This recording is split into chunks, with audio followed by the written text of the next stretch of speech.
What is up? Welcome to BC Live, the Awesome Again edition. And if you want thrills, you want chills, you have come to the right place. We have so much coming up. We have awesome special guests. You've probably seen who they are if you've been following me on Twitter. But before we get to them, let's talk about my amazing co-hosts. Right over here, I've got Dan Tordjman of America's Best Racing. And down there, Bram Weinstein, who ESPN Radio, he's just building an empire now. And he's also the voice of the Washington football team. How awesome is that? The Washington football team. You know. It's a day of awesome, by the way. You know what? Actually, one day, the team I call the games for will be awesome again. That is a promise. That will happen. There you go. So, guys, are you pumped or what? I got to tell you this much, Ren. That was a way better open than anything I've been on with Dan in months. So you officially get that job for good. And Dan was like 2 minutes ago, like, hey, guess what? You're going to open the show. And you were like, what? Excuse me? And I didn't know. Turns out when the lights turn on, Ren goes, boom. Well, you know, I like to be grace under fire. So I do also love that we are less than 2 minutes in the show and the clowning has already begun. That's what I do here. You know, if you don't want me here, just tell me. No, that's all I do here. This is why we pay you the big bucks. Come on. Go Max and Improbable. Katie, take a side. I mean, like, it's obviously a 2-horse race. Take a side. I picked a side. Have you guys? Well, we can't pick against them, right?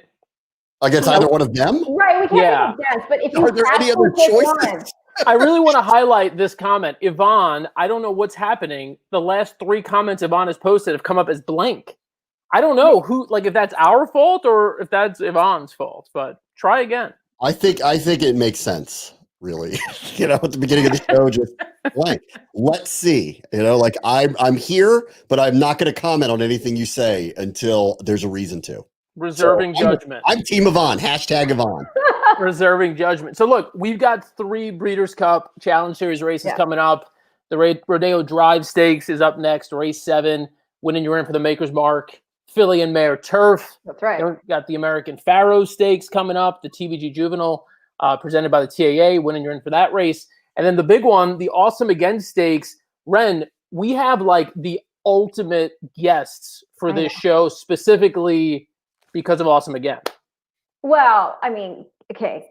You want Hall of Fame presence on this show apart from my 2 friends here that I already have alongside me?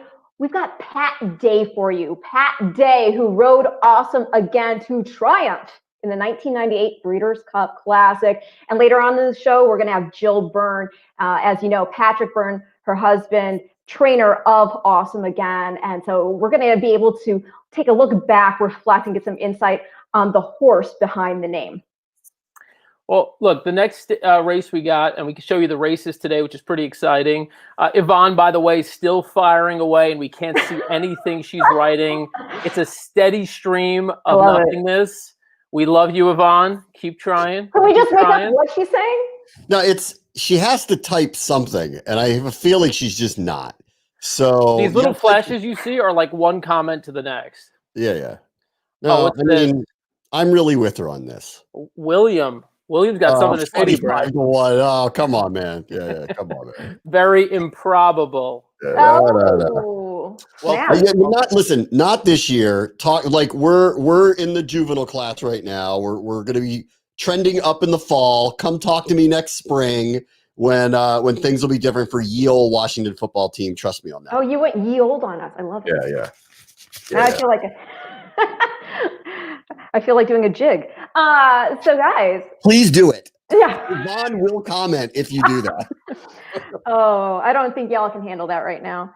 So what are we thinking? We've got the Rodeo Drive coming up, and we have some other special guests coming along for the ride as well, right, Dan?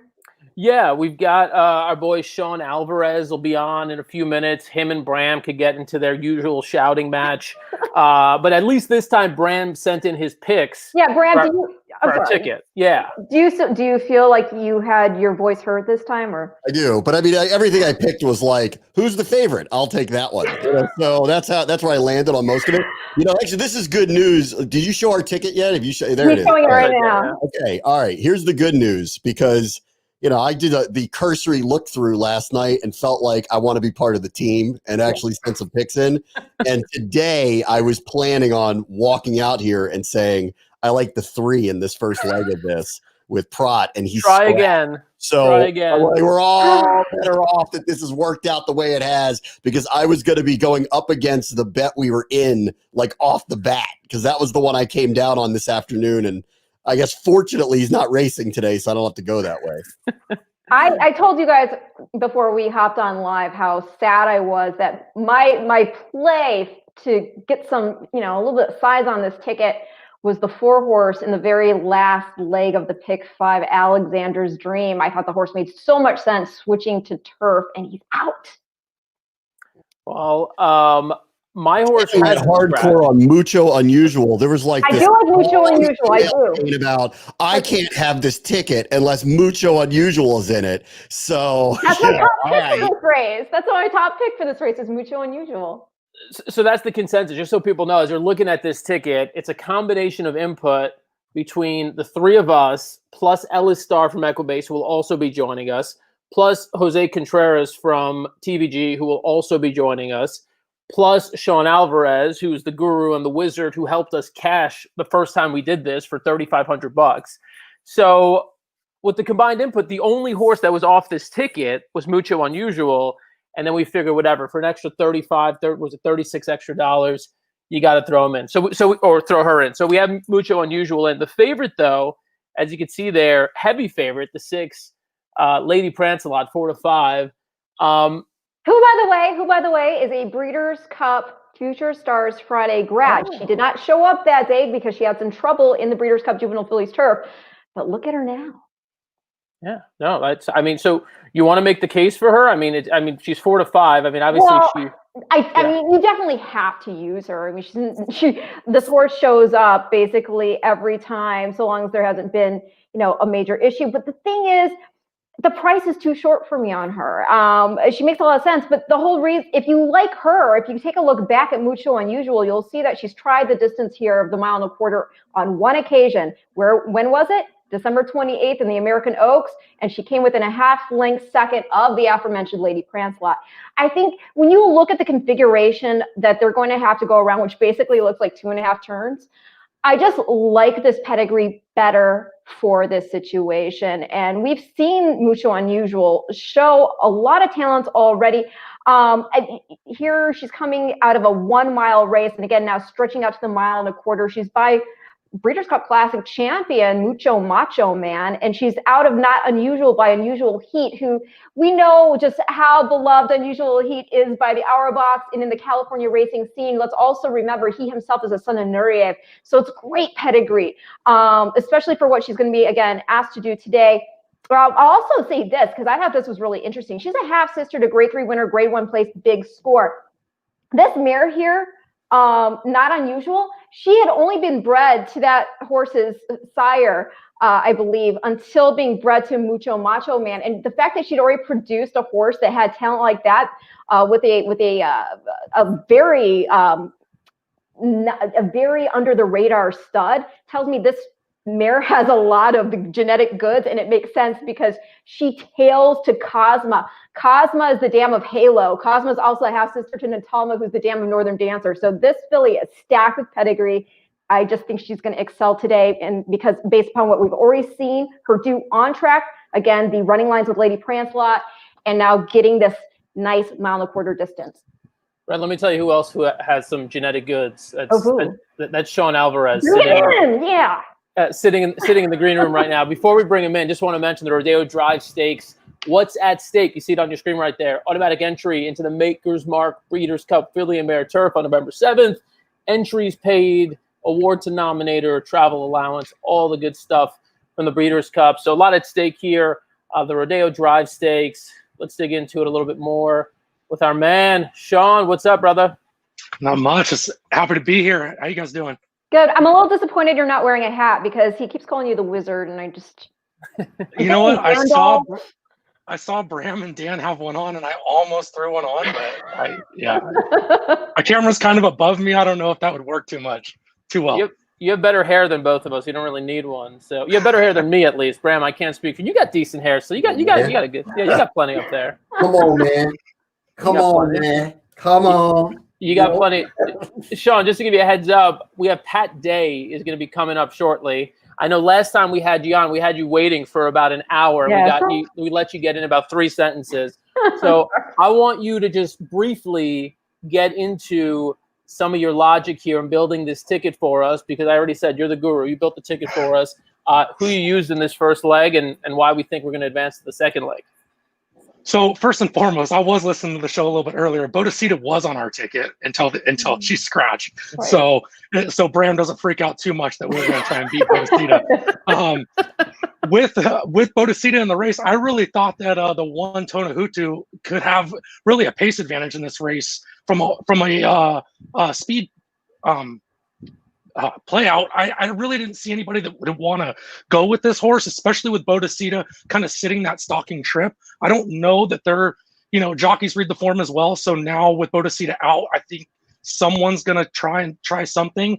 But the way the turf has been playing at Santa Anita yesterday and even this morning into this afternoon, I really felt like having a horse that is going to be comfortable on the lead, maybe even loose, would be something that we could kind of lean on there. A bit of ground at the end to run second in the John C. Maybe. I think that the stretch out and distance. I hear Michelle you going to work in her favor here. Yeah, let me turn that off. There we go. Hold on. All right.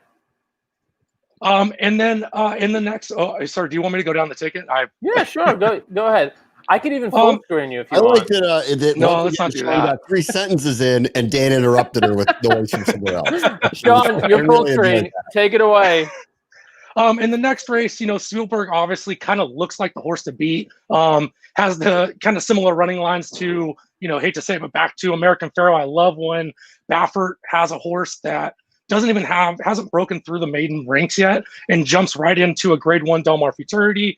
And now today running at Santa Anita in a graded stakes race. I love those angles, but Jack Sisterson has been shipping all over the country and winning. So I felt like the 4 wasn't a horse that we could leave off the ticket there. And then the other interesting thing, especially on a horizontal kind of ticket wagering strategy, these 2-year-old horses kind of evolve into their, into themselves and what they could be at different times of the year. So you might have a Baffert horse, all signs pointing to, running well, got the certain 2-year-olds can jump up at different times. So I felt like it was great to be spread there. Okay. Hey, Nina. Oh, hey, Dan. Oh, hey. What's up? Slide into Dan's DMs, Nina. Hey. Stop it. You know what? Yeah, Sean. So I don't know what's up. We got bugs. I mean, there's like this stream is acting all wacky on us. So I don't know what's going on, but we got most of that. We got most of it. Let's do this. Let's bring it back to this race briefly because I want to get Bram in on this for some input. I know he liked Bodicita. Bram, what's the rest of your feelings on this Rodeo drive? I mean, obviously I like Lady Prance a lot now without Bodicita in the race, but I don't like the price. So obviously I'm kind of rooting in a different direction. I'll probably be betting in a different direction. I like Tonahutu a lot now that Bodicita is out of the race. I agree with Sean on that. Been very strong since he went to Doug O'Neill's farm. Probably be in the first tier. Can she hold? I don't know, but I like her. I like her there. And the one that's kind of just sticking out to me, one, I don't know, there's something about Mike Smith on a 12-1 horse that feels very exotic-y to me that I don't think that horse wins pretty point, but I'd probably be in the bet.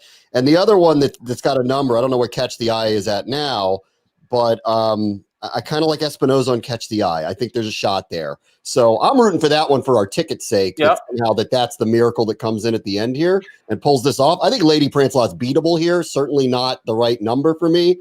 But if I'm going to go a different direction, and I will, 1 or 7 is where I'm going to end up by the time this thing goes off. I like it. I actually Catch the Eye was my top pick here. And I was on the radio show with you, Bram, and I told you that this one in particular, like she hasn't been winning much, but she seems to be getting better with each start. In the last race, the John C. Maybe, she sat second to last for pretty much the entire race. There was a horse that was loose up front, had it easy. And then when she finally got asked, catch the eye, she made up a ton of ground. She finished within a length and a half of the winner, that horse who was just loose on the lead. Lady Prancelot did finish ahead of her, but if you watch the gallop out in that race, and again, some people aren't too high in the gallop out. I can find winners on a gallop out, especially in a race where, here we're talking about 1.25 miles on the turf. Who's going to want to go this distance? I think Catch the Eye on the gallop out looked incredible. Galloped out ahead of both of them, the winner and Lady Prancelot. She made the same sort of similar late kick, 2 back. I don't know about the speed in this race. As Sean mentioned, I mean, there may not be a whole lot of speed. So, I don't know if we just see a replete of Catch the Eye kind of making that late move and then just finishing second or third again. But yeah, I think she does get a big upgrade in jockey too. You're going from JC Diaz to Victor Espinoza, as you said, Bram. So I think all those. Yeah, I think like that one is a clear goes on your exotic bets, and I love her to hit the board at least, and then if she steals it, you cash in. So that's probably the direction I go, but I'm leaning more towards the 1 as a winner. But Catch the Eyes on my tickets for sure. I think we got the horses in the paddock now. We could show you. There they are. Sean, since you always get buried on the bottom, I'm moving you up here. Play out 14-1. Me like that would now I'm like even more so like leaning towards Catch the Eye at this point. Yeah, 14-1. Look at that pick 5 pool, $430,000 in the pick 5. Give you another look at our ticket there. Starts right here in race 7. We're 1-4-6-7 to kick it off. We've got the favorite, Lady Prancelot, your second choice, 7-2, Mucho Unusual. We have left off Maxim Rate. Are we making a mistake here, Ren, by leaving off the 2 Maxim Rate? I'm going to just want to say no. No. Say no. No. I mean, well, though Simon Callahan is such a great trainer, though. He really is. And he's really good at placing his horses. I feel it sounds dismissive, and I don't want to sound that way. I think it's just a matter of I really did look at this race, and if I felt that there was a reason I have to have this horse on the ticket, I would have found that incentivizing reason. The other ones just spoke to me so much more. But certainly, it is horse racing. Anything can happen. Again, Simon Callahan is such a superb trainer. We've got a new shooter in.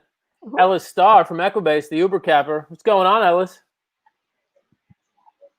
Oh, audio again. Audio, we don't hear you. Forgot my mute button. Mute button. I was ready to be muted. Sorry. Howdy. Hello, everybody. Hey. Hey, Alice. Ellis, just as you come in, we've got another legend in the waiting room right now, just joined. We're going to bring him in too. We've got enough time here where I think we can pull the screen down for the race. We'll come back to watch the Rodeo Drive. So hang with us if you're waiting to watch that race. But I can't make this man wait. The man that has just joined us here, it's none other than Pat Day. Hi, Pat. Good afternoon. How you folks doing today? Hey, Pat. Great, Pat. Doing well. Thank you so much for joining us. Oh, thank you for having me on. This is special. It's always fun to walk down memory lane. Well, it's especially fun to walk down memory lane with a 4-time Eclipse champion jockey, inducted into the Hall of Fame, a 12-time Breeders' Cup champion, 4 of those in the Classic, including with Awesome Again. Can you just tell us, just kick it off with that horse? I mean, in fact, actually, before I give props to him, I should say you won the inaugural Breeders' Cup Classic with Wild Again, and I know you credit kind of your career really taking off with that win. Well, it did. There was a couple of things that happened in '84 that really set my career on the right trajectory. First and foremost, I came to Christ in January of '84, got set free from a lifestyle of drugs and alcohol and sordid living, got focused and recognized that God had blessed me with tremendous talent and ability, and I had a responsibility to do the best that I could with that. That gave me a newfound reason to pursue my career and do it clear-mindedly and to the best of my ability. The Bible says, do all that you do with all of your heart. And that became my focus. And then, of course, securing the mount on Wild Again in the inaugural Breeders' Cup, and then having him run the race that he did, showing such courage in the test, in the stretch run against Slew of Gold and Gate Dancer, to eke out a very narrow victory. It really catapulted my career to the next level. And after that, I started receiving opportunities to ride in major races all over the country. And not just to ride in races, but to ride good horses in those races. And, that's the key to your success. You got to be on the stock. And I started getting on Cadillacs and Volkswagen races, and we were able to have an illustrious career. Well, Pat, let's take a look back for those whose memory isn't as vivid about what happened in 1984 at the Breeders' Cup. Let's take a quick look back. They're in the gate, and they're off in the Breeders' Cup Classic. He's in full stride now, and he swings wide for the final quarter mile. On the inside, Wild Again is game, and he's holding on to the lead by a head. Slew of Gold is right at his neck. Here comes Gate Dancer on the outside. Wild Again desperately holding on to the lead. Slew of Gold is right there in between horses. Gate Dancer on the outside. What a finish. Wild Again, Gate Dancer, Slew of Gold in between them. Those three in a dramatic finish. And here's the wire. Wild Again does it. I believe it was Wild Again, an upset winner. Pat Day, give us that cheer again. Hallelujah. Hello, Mom and Dad and everybody else out there.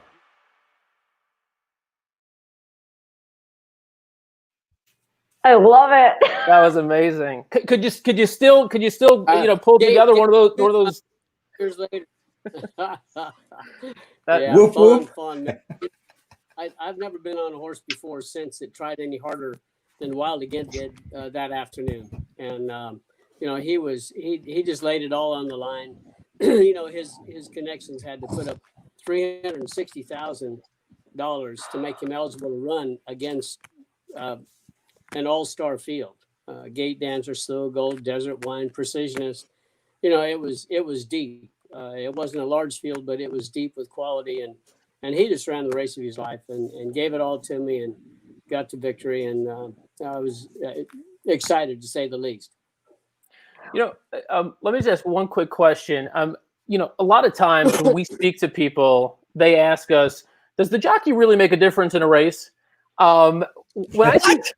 Yes, Dan. They always ask that, though. They're like, but look, at the upper levels, right? Like at the upper levels, you've got, so many good jockeys. Does it make a difference?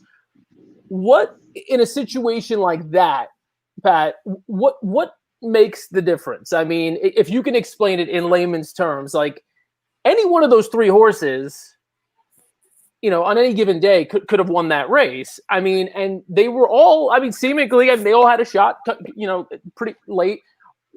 What do you think makes the difference in a race like that? And what made the difference for you in that specific spot?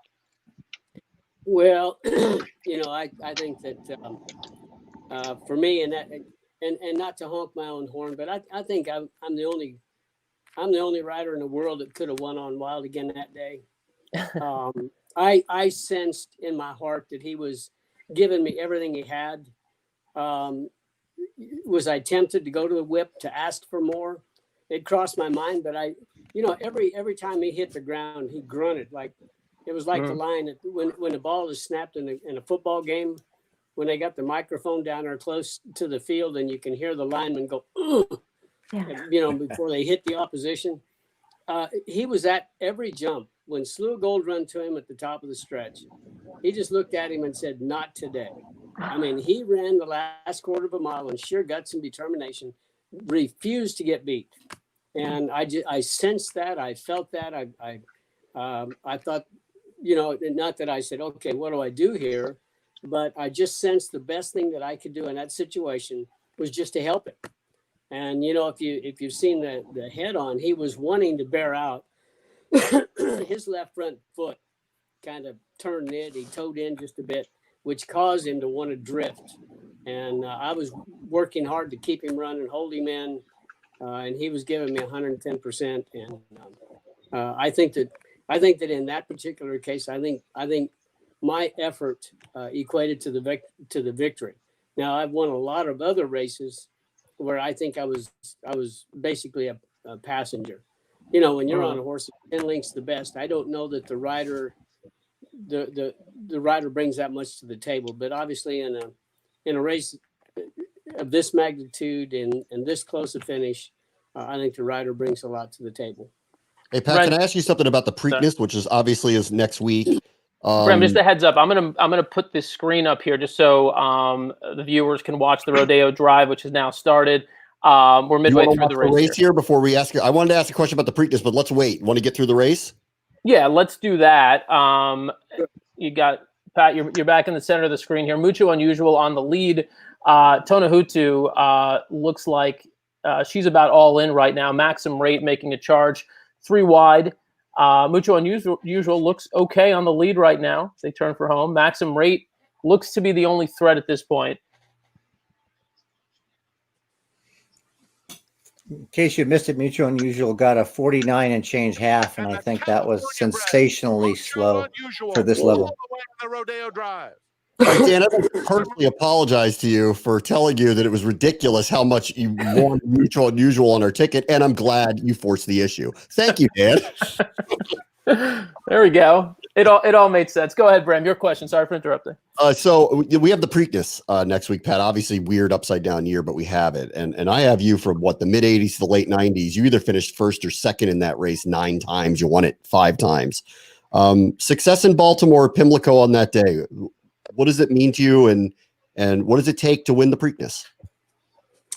You know, you got to be on the stock, bottom line. And I think that I was on horses that, for whatever reason, maybe didn't perform to the best of their ability in the Derby, and they peaked 2 weeks later. They really came to hand 2 weeks later in the Preakness and got the trip they needed. I know a couple of those.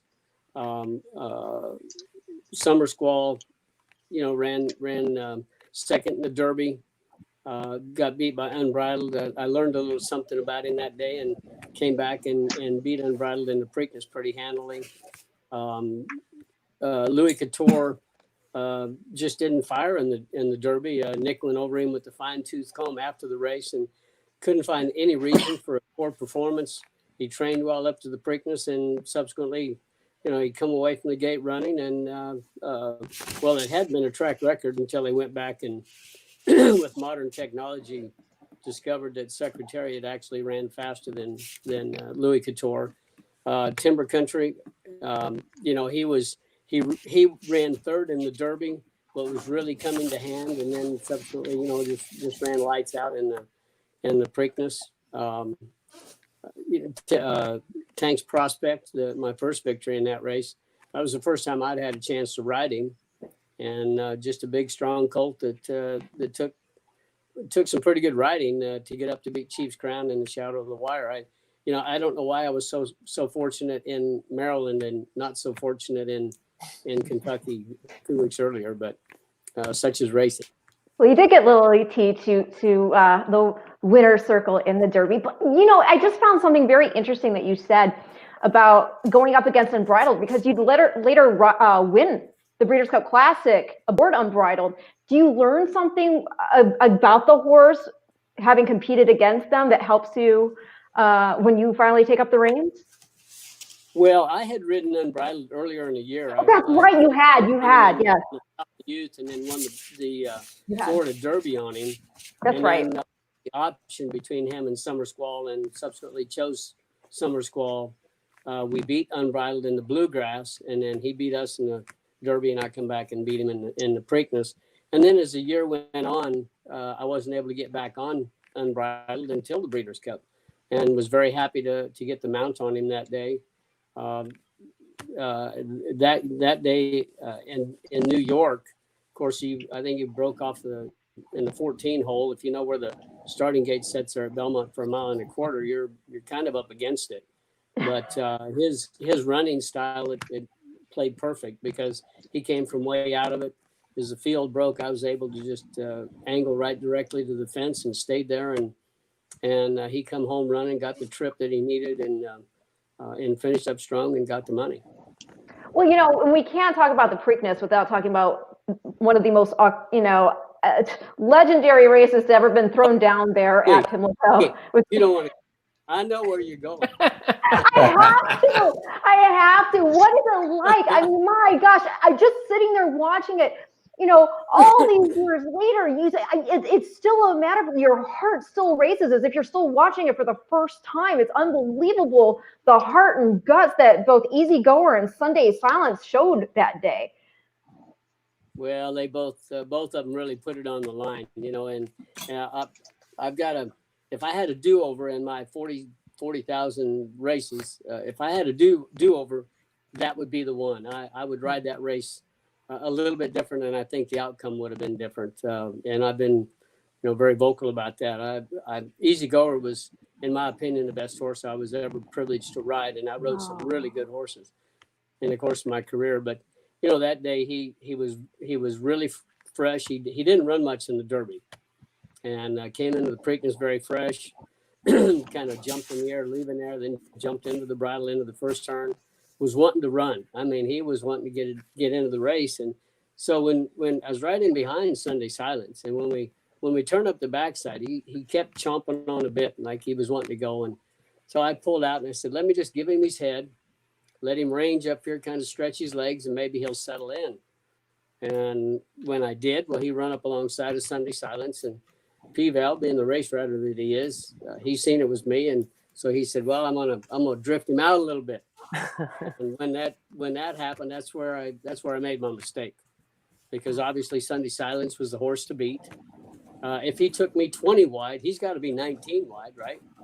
And but anyway, where I made my mistake was I said, no, I'm not gonna let him float me out today. I'm gonna run up here and just hold my position. And so as I started to get the advantage on Sunday Silence, P-Val said, oh no, I got to, you know, so I don't know how fast we went between the 3/4 pole and the half-mile pole, but we were running. I finally got the advantage on him and eased him back down in. Then he wound up on Houston's heels as we got into the turn. Houston didn't change leads and drop in, and so Sunday Silence had to check. Pat had to check on Sunday Silence. My momentum carried me on up and past him. As we got into the turn, I was easing on past Houston. I knew Sunday Silence would come back to me. You know, would be back in the race, but I just didn't expect him to recover so quickly. And the next thing I know, he's on top of me. And now P-Val has got the advantage, and he pushed me down into the fence and held me in there tight, and you know, just doing an excellent job. And when we come off the turn, Easy Goer had never been in that position before, and so he was just a little bit not skittish, but just kind of looking at Sunday Silence. He finally changed leads late, about the 8th hole. He changed off his inside lead. And when he did, he kicked ahead of Sunday Silence, and I thought we were just going to go right on and get the money. And about that time, his legs he was done. He'd laid it all on the line. His legs were limber, and he was trying, but he was out. And at that point, I could tell we weren't going to maintain our advantage to the wire. Sunday Silence was going to get me in. So I said, well, I knew there'd been some jostling back and forth, and so I'm gonna try to initiate something here. I thought if I turned his head out, maybe we would come out and brush with Sunday Silence, and I would maintain the advantage, and then I would take it up with the stewards after the race. But he was trying so hard. When I turned him, his head turned out, but his body didn't follow. Oh. And in the race, Dave Johnson said, and it's Sunday Silence. It's Easy Goer trying to savage Sunday Silence. He wasn't trying to savage him. I was turning his head out. It was to no avail. Sunday Silence beat us on the money. But, you know, I go back and I reride that race, and I think, man, if I'd have just, you know, when P-Val started carrying me out, just let him carry me out there. The way I think it would have played out, I think he'd have packed me out to the middle of the racetrack at the half-mile pole. He'd have dropped off and accelerated around the turn as he does. And I would have got up ahead of steam coming off the corner and into the stretch, and I think the outcome would have been the same as it was in the Belmont. But if that's a big word. Did you have any idea? Did you have any idea that was going to become such a race for the ages, and that the fact again that here we are in 2020 and we're still talking about as being one of the best showdowns ever? Well, I don't think that I knew that at the time. I was just well, as you noticed just now, I'm still chastising myself over the ride. I'm disappointed in my effort, and I feel that it cost Sunday's Easy Goer the victory. And yeah, it's a great race. I mean, I've watched it numerous times since then, and I've tried to put myself not in the saddle, but just as a spectator. Tremendous race. Yeah, that's what horse racing is all about. I loved everything but the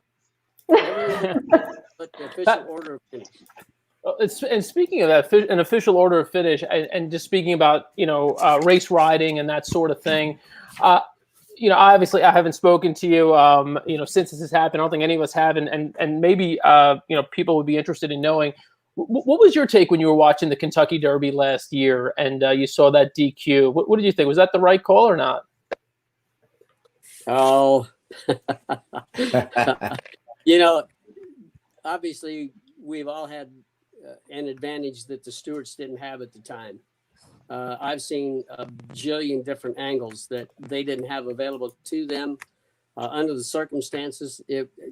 I don't know that they had any option.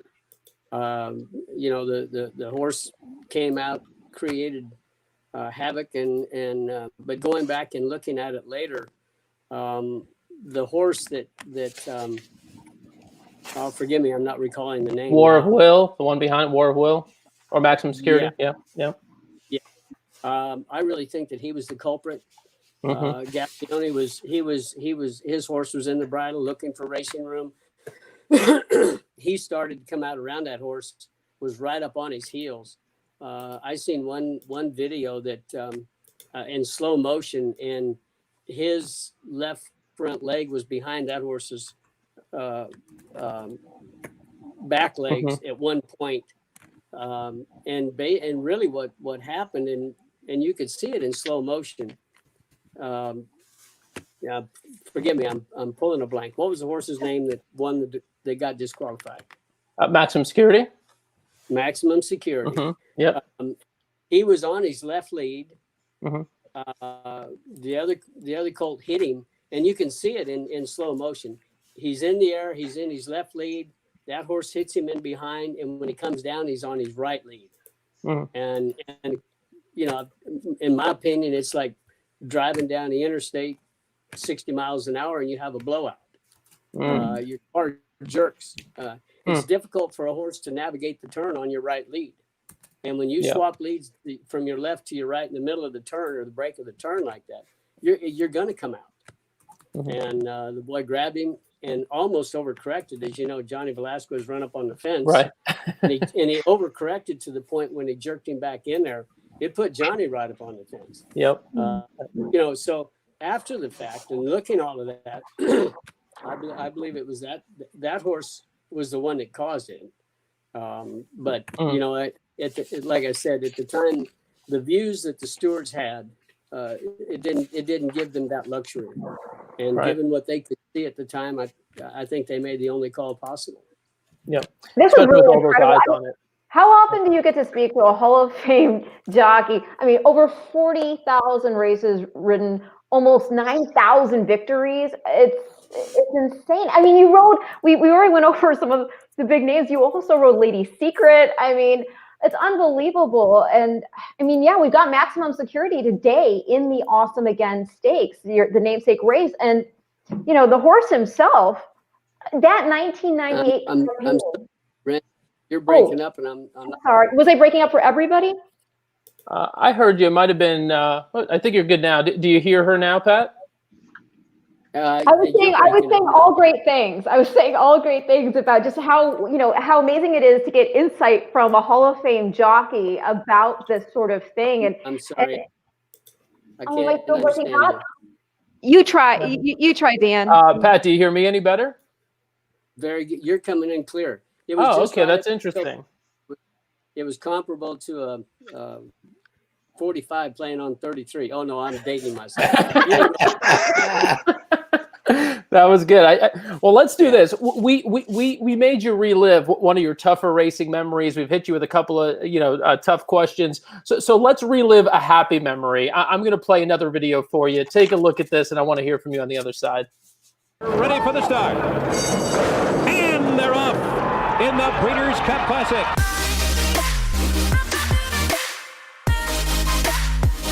Here comes Silver Charm. Silver Charm coming with the bull rally on the far outside. Skip right toward the inside. And Swain is coming with his rally. And farther back it is Awesome again. Victory Gallop is gathering momentum. 1 furlong to go. Coronado's press. Silver Charm and Swain, the three of them. Not today for Skipaway. Victory Gallop continues to close. Silver Charm short lead. Here comes Awesome again and flying in between horses. A wild finish to the Classic. Awesome Again has won! And there is the race winner, Pat Day, with Awesome Again coming from well off the pace today.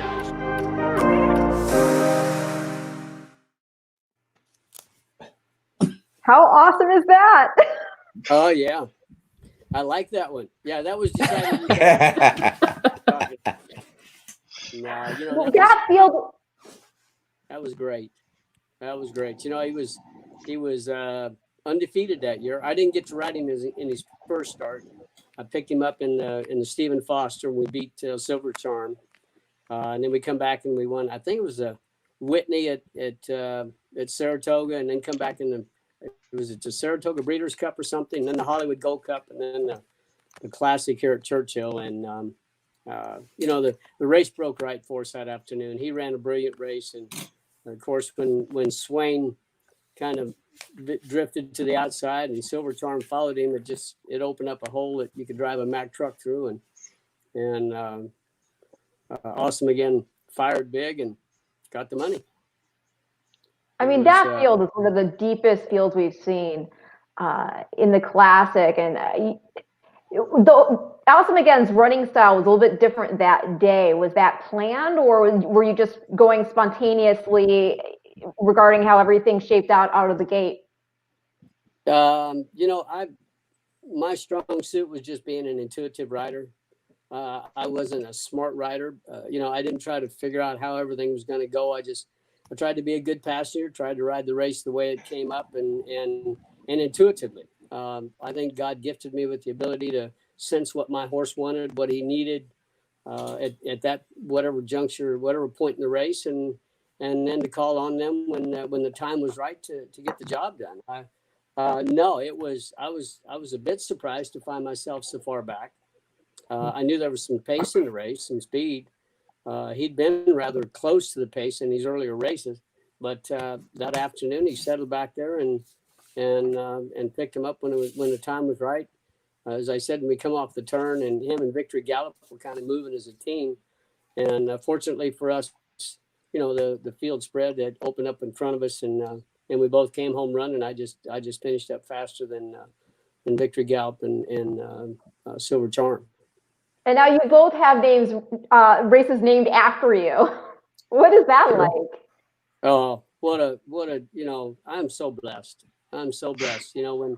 When Mr. Flannery called me and he said, Pat, he said, they changed the Derby trial has sort of lost its place.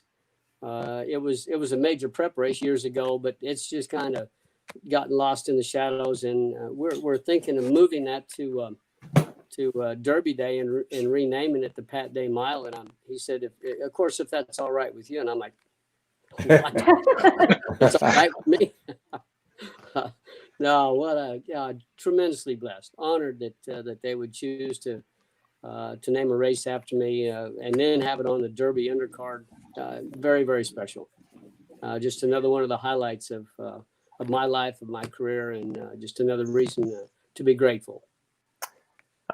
Before we let Pat go, and we know he's got other plans on a Saturday night, we've got some more racing action coming up from Santa Anita. I did want to give an opportunity to Sean and or Ellis, if you did have a question. Obviously, guys, feel free to hop in. Not every day we get Pat Day with us on the live stream. So, gentlemen, either one of you, if you'd like. Well, I'll go. Hey, Pat, first of all, thanks so much for making the time for all of us and all the fans out there today. Watching that race, not the one that, not easy go on Sunday Songs, watching Wild again winning the Breeders' Cup, it reminds me of your ability to sense a horse's willingness to engage and let him look his foe in the eye and do the job. And as you said, just be a passenger. Can you recall a couple other horses like that in your career that were that way, that basically they just kicked in and didn't want another horse to go by them at the end? I've never been on a horse before since Wild again that tried any harder than he did. I've obviously, right off the top of my head, I can't remember of others that, that fought that hard right to the wire like he did and was such an underdog going in. But as far as the intuitiveness, I rode a horse called Menifee. He finished second in the Derby, but he won the Bluegrass. And I had ridden him 3 or 4 times. I knew his running style. The Bluegrass, he broke. He was third on the outside in a nice, comfortable stalking position. Made his way up the backside. All of a sudden at the half-mile pole, I didn't have any horse. I mean, he just basically just spit the bit out. And you folks know what that means in racing terms. All of a sudden, I just didn't have anything. And so I moved my hands on him and I kissed at him a little bit to see if I could talk him back into it. And I got no response. Now, I don't know why I was comfortable at that point to not go ahead and press the issue to hold my position. Just God-given talent. I was completely content to go ahead and let him drop back. My dear friend Jerry Bailey, who I think is probably one of the smartest, strongest riders that I rode against on a regular basis, he was right in behind me. And when he seen me do that, he said, "Oh, he's done." And so he pulled out and he went on past me. Now, instead of third, I'm fourth. And then another horse went by me and I'm fifth. And now, the leaders had gotten away from me. I'm in about the three or four path. So I just angled to the fence. That's about the 3/8 pole. It was clear, obviously, and I angled to the fence. And as he got down close to the fence, he started picking up the bit. Come the 5/16 pole, he's back up underneath of me and running. Now I cut the corner. I run up behind the horses that I've been next to down the backside, eased out behind them, and come down the middle of the racetrack and won. And I can't tell you why I felt comfortable in doing that. I was just comfortable. I was confident. I was secure in doing that. And I'll never forget when I come back in the jock's room and Jerry looked at me and he said, "I thought you were out of horse." I thought I was too.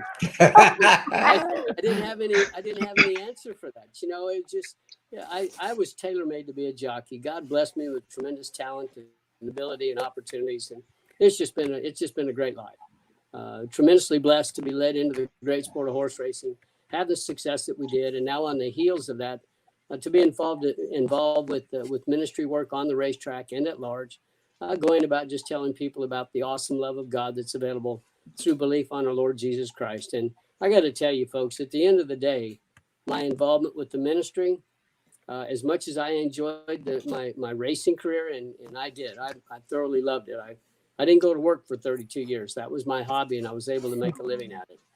But my involvement with the ministry work today, at the end of the day, is decidedly more rewarding and fulfilling for me personally than the incredibly successful racing career. I look back now and I realize that my racing career is just for this exact purpose. It's given me a platform. It's given me an opportunity to get in front of people. It's given me an audience, if you would, from which to promote the cause of Christ. And I'm blessed, tremendously blessed. Well, thank you for blessing us with your presence. This has been amazing to take a look back with the person who was actually in the irons for some amazing journeys in horse racing. Thank you, Pat. We appreciate your time. Yeah. Absolutely. All right. I said early on, it's great to go down memory lane, to re-ride some of these races and recall the joy of participating, and of course the joy of victory. Most of these we talk about the joy of victory. I remember that old ABC. Was it an ABC? Yes, I remember. Yeah. Why roll the sports? Yes, in the agony of defeat. Yep. Yeah, the agony of defeat. Well, most of this has been the thrill of victory. The thrill of victory. it's been a joy to be on with you folks. And thank you so much for the opportunity. God bless you. Have a great evening. God bless you, Pat. Thank you, Thank you Pat. so much. You too. Thank you, Mike. sir. Thank Appreciate you. Bye now. Bye. That was awesome. It was awesome. Except Dan, you're doing it's almost like the Blam Zenyatta thing, you know. You gotta bring up something that's horrible, right? Ren brought that up, didn't she? How do you not have Pat say on and not bring up Easy Goer Sunday Silence and the Preakness when the Preakness is next Saturday? How do you not? You have to. Wow, Dan. What's your answer to that one? How did I get blamed for that? It's my fault. Oh, it's Ren's fault. Sorry. Well, you were behind the Zenyatta video. Damn. It's Easy Goer. It's Easy Goer. That's like Ren is mad. Dan and Bram know because they've been on with me multiple times. How many times have I told you like Easy Goer's in my top my top 5 list of horses? Dan, how many times has she told you that? Often enough. Yeah. I will. Let me say this: we've got we've got racing coming up. We've got 5 minutes until the American Pharoah Stakes. I want to dig into it a little bit. We do have a guest in the green room who's been waiting patiently to join in. He's actually a trainer out in California, so I would love to get his take on a race like this, specifically a 2-year-old race where you have horses that are developing and horses targeting the Breeders' Cup Juvenile, of course. Want to welcome in my good friend. Let's see if we can get him up there. Where are you, Mike? Mike, do you hear us? Might be muted. Mike? See him. Yeah, I see him too. I think he's muted though. You there, Mike? There he is. I don't hear him, but I see. There we go. I guess I had mute. I'm learning, even though I'm young.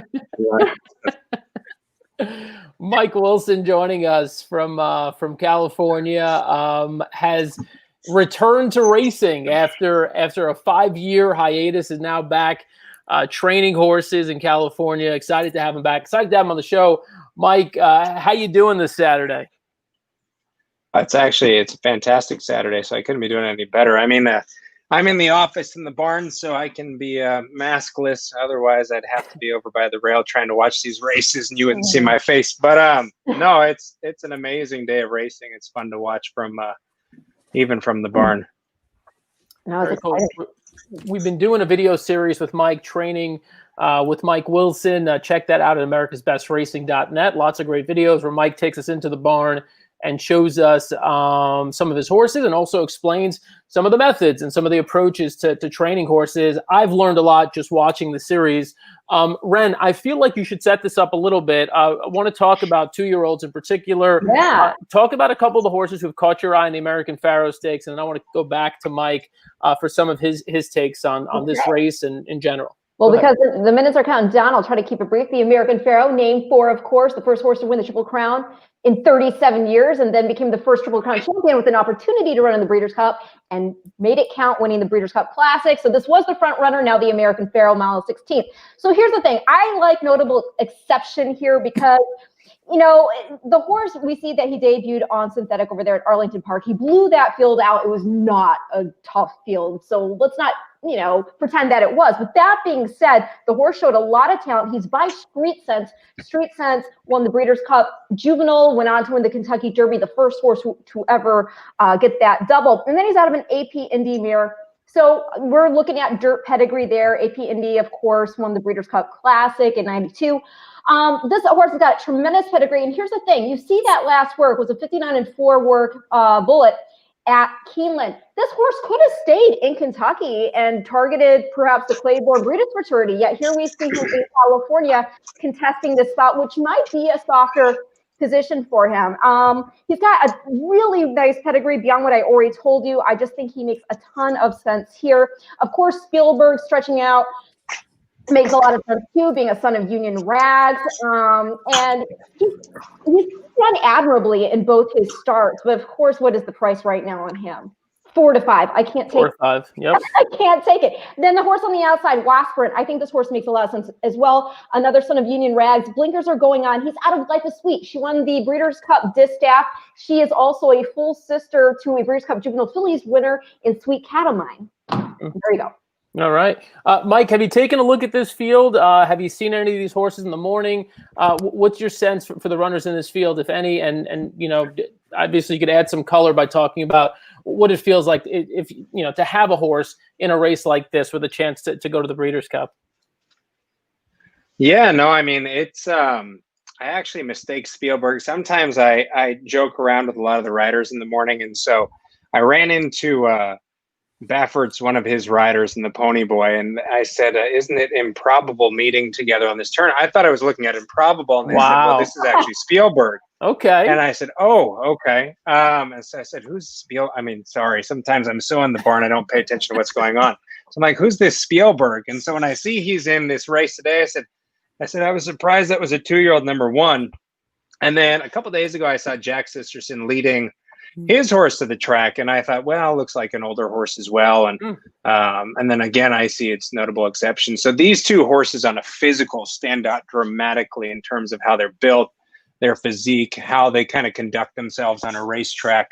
The rest of the field, I mean, when I looked at the race, I would agree with Ren that John Sheriffs isn't necessarily known for 2-year-olds, but this horse definitely looks like he got the route last time and will probably stretch out even better this time. It'll be curious to see how blinkers work with him.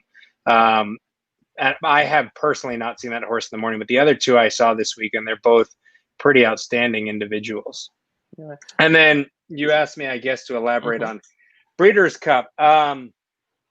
It's quite an amazing feeling. I had once in New York, I had a feeling that I qualified for the Breeders' Cup, and the owner and I just thought two different ways. I thought to go, they thought to stay, and we didn't go. And it was a maiden filly I ran as a maiden in the Miss Grillo, and we were 50-1 in that race. And the only filly that beat us was Lady Eli. And so I said, we need to go, and we didn't go. And I was asked if I could guarantee first, second, or third. I said I can't. On paper, we're fourth, and 2 scratches from the race. And after the race, Ahmed Zayat called me and says we should have shipped. So I can only tell you the amazing feeling it is to have a horse of that caliber standing in a stall. It's just, they're rare to come by. And, it's always a trainer's dream to be able to have a horse going towards the Breeders' Cup. I mean, I love the Derby. Don't get me wrong. But for me, being on the world stage at the Breeders' Cup is probably a lot bigger in my book to be able to enjoy that type of experience. Mike, I see that Bram has polished off his bottle of bourbon that was about a quarter full when we started the show. Oh, there it is. It's still in the glass. Bram, you gotta be happy to hear that Mike thought both Notable Exception for Jack Sisterson and Spielberg for Baffert were both older horses. That's how big and good they looked in the morning. I mean, look at this 4 right here loading in the gate. Maybe I should have bet them because I didn't, Dan. Well, we got them on our ticket. We have them on our ticket. By the way, we also have Rombauer, who's my play of the day. That's what I love him. Yeah, so I love Rombauer, the 2-horse, and Wasprint, the other one we've talked about. The 4 does look like a 3-year-old. For the record, I like Notable Exception a lot here. Add one thing Ren said: the only other foal of the dam won the Cherbourg Stakes in 2018. Yes. Yeah. Sean, you gave us some thoughts earlier when you were running through our pick 5. Any last thoughts here before they spring the gates here in the American Pharoah? Yeah, I mean, I love the 4 as well, Notable Exception. So let's get 2, 4, 8 home and be defensive with the 5. All right, let's watch it. In the American Pharoah.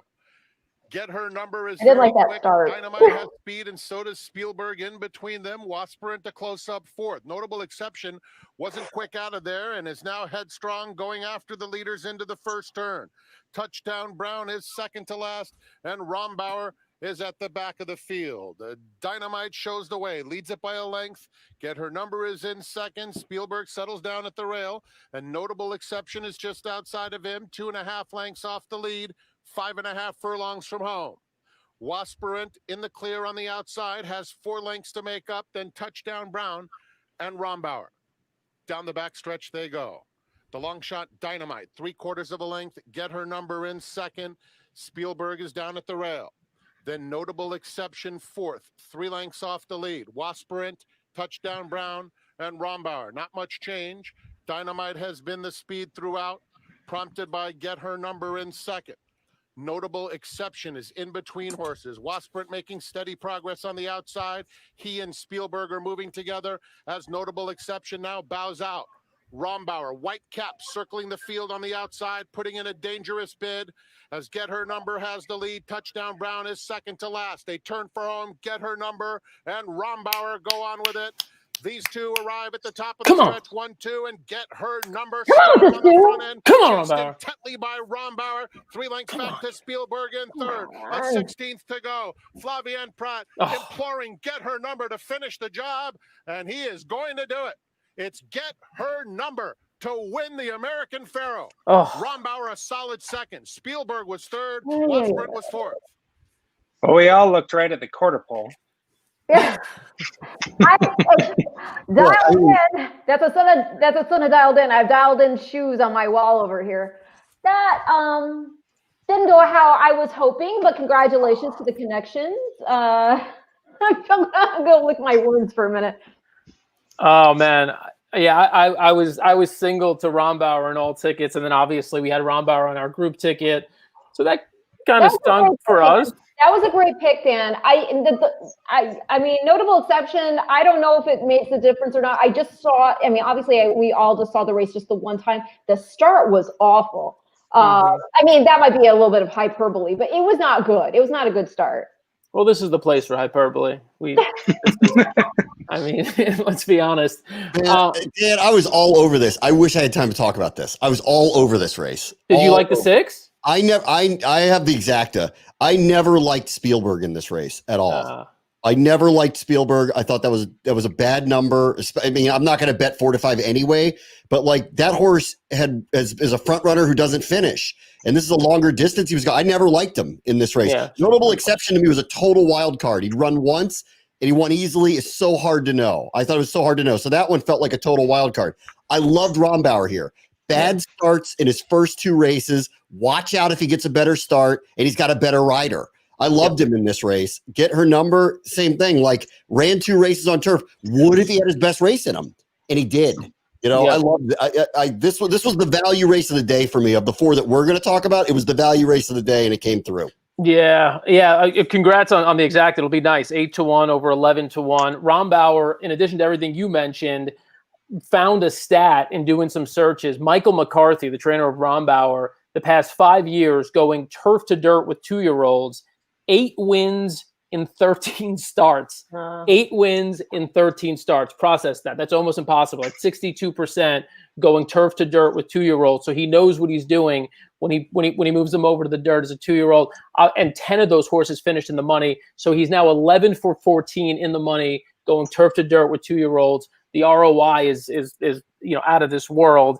Was good on that horse too. Pratt's riding, Barber's the owner, Miller's the trainer. I mean that's a value play. 8-1 on a horse like that. You get in a race like this, and like this was a total value race. Like, you had to go against Spielberg and Baffert, and clearly, like to Mike's point, like if you just look at him, you're like, wow, like look at that horse. Yeah. But if you just look at the finishes he had in his first 2 races, him stretching out at all did not feel like the right play for me. So I was happily going against even money against him today. And surprisingly, Get Her Number was 7-2 on the morning line, drifted way up. So really took no money. Yep. It was just really interesting in terms of strategy. I mean, Dynamite, only time he stretched out, which was on turf, and the race run by Rombauer, decided to go. Spielberg, who you would thought was stretching out to 2 turns, would be on the lead, and Saez took a hold. So Get Her Number went back to his debut, which was a sprint, of course, and rated off the pace and won. It's also really intriguing that the 1st, 2nd, and 4th place finishers are the only horses in the race that had run a mile last time out. Granted, the Get Her Number Rombauer on grass. It goes to say a lot about experience. I mean, hindsight's 20/20, but the experience of those 2-turn races really helped those 2, and it didn't benefit anybody else. Well, what are we seeing here? Jocks off. Mike, you're the trainer. Was that just some sort of small adjustment they had to make, or they're taking the what's going on here exactly? Well, I mean, I think in terms of our protocols still, I mean, it's kind of weird to unsaddle before a photo, but I think basically when we run, we have to unsaddle on the track, and the jock goes back to the jock's room. I'm not quite sure what they're doing here, and stakes race, and I didn't pay attention to the races earlier on the card in terms of what happened afterwards. But this has been normal protocol for us, where the jock's unsaddled with no valet. We were just received a text today where, as trainers, we're now allowed to be on the track when the jock unsaddles. Whereas before it was only them and the groom and the hot walker of the horse being allowed to be near each other. So it could just be protocol in terms of what we're doing nowadays in California, because we're still pretty strict in Los Angeles County on coronavirus and some of the restrictions around that. Okay, well, congrats to the team beyond Get Her Number. Of course, and I want to say also congrats to the Darby Dan Farm, who dialed in. Yep.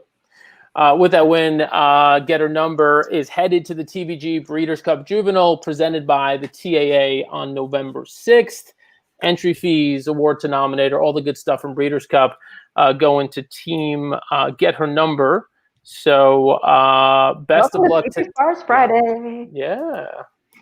All right. So let's see. We have. The only thing that really stings about this, though, from a personal. Go ahead, vent. It's the fact that we had Mutual Unusual to take the first leg, so we already took down a favorite, and so the fact, if your two had got there, are you kidding me? Never mind. So I have a question since I came in late. Is Ren hitting the bourbon like Bram is? No, I'm dry right now. Not yet. We're about to add a seventh member to this stream. Very good, Dan. That sounds great.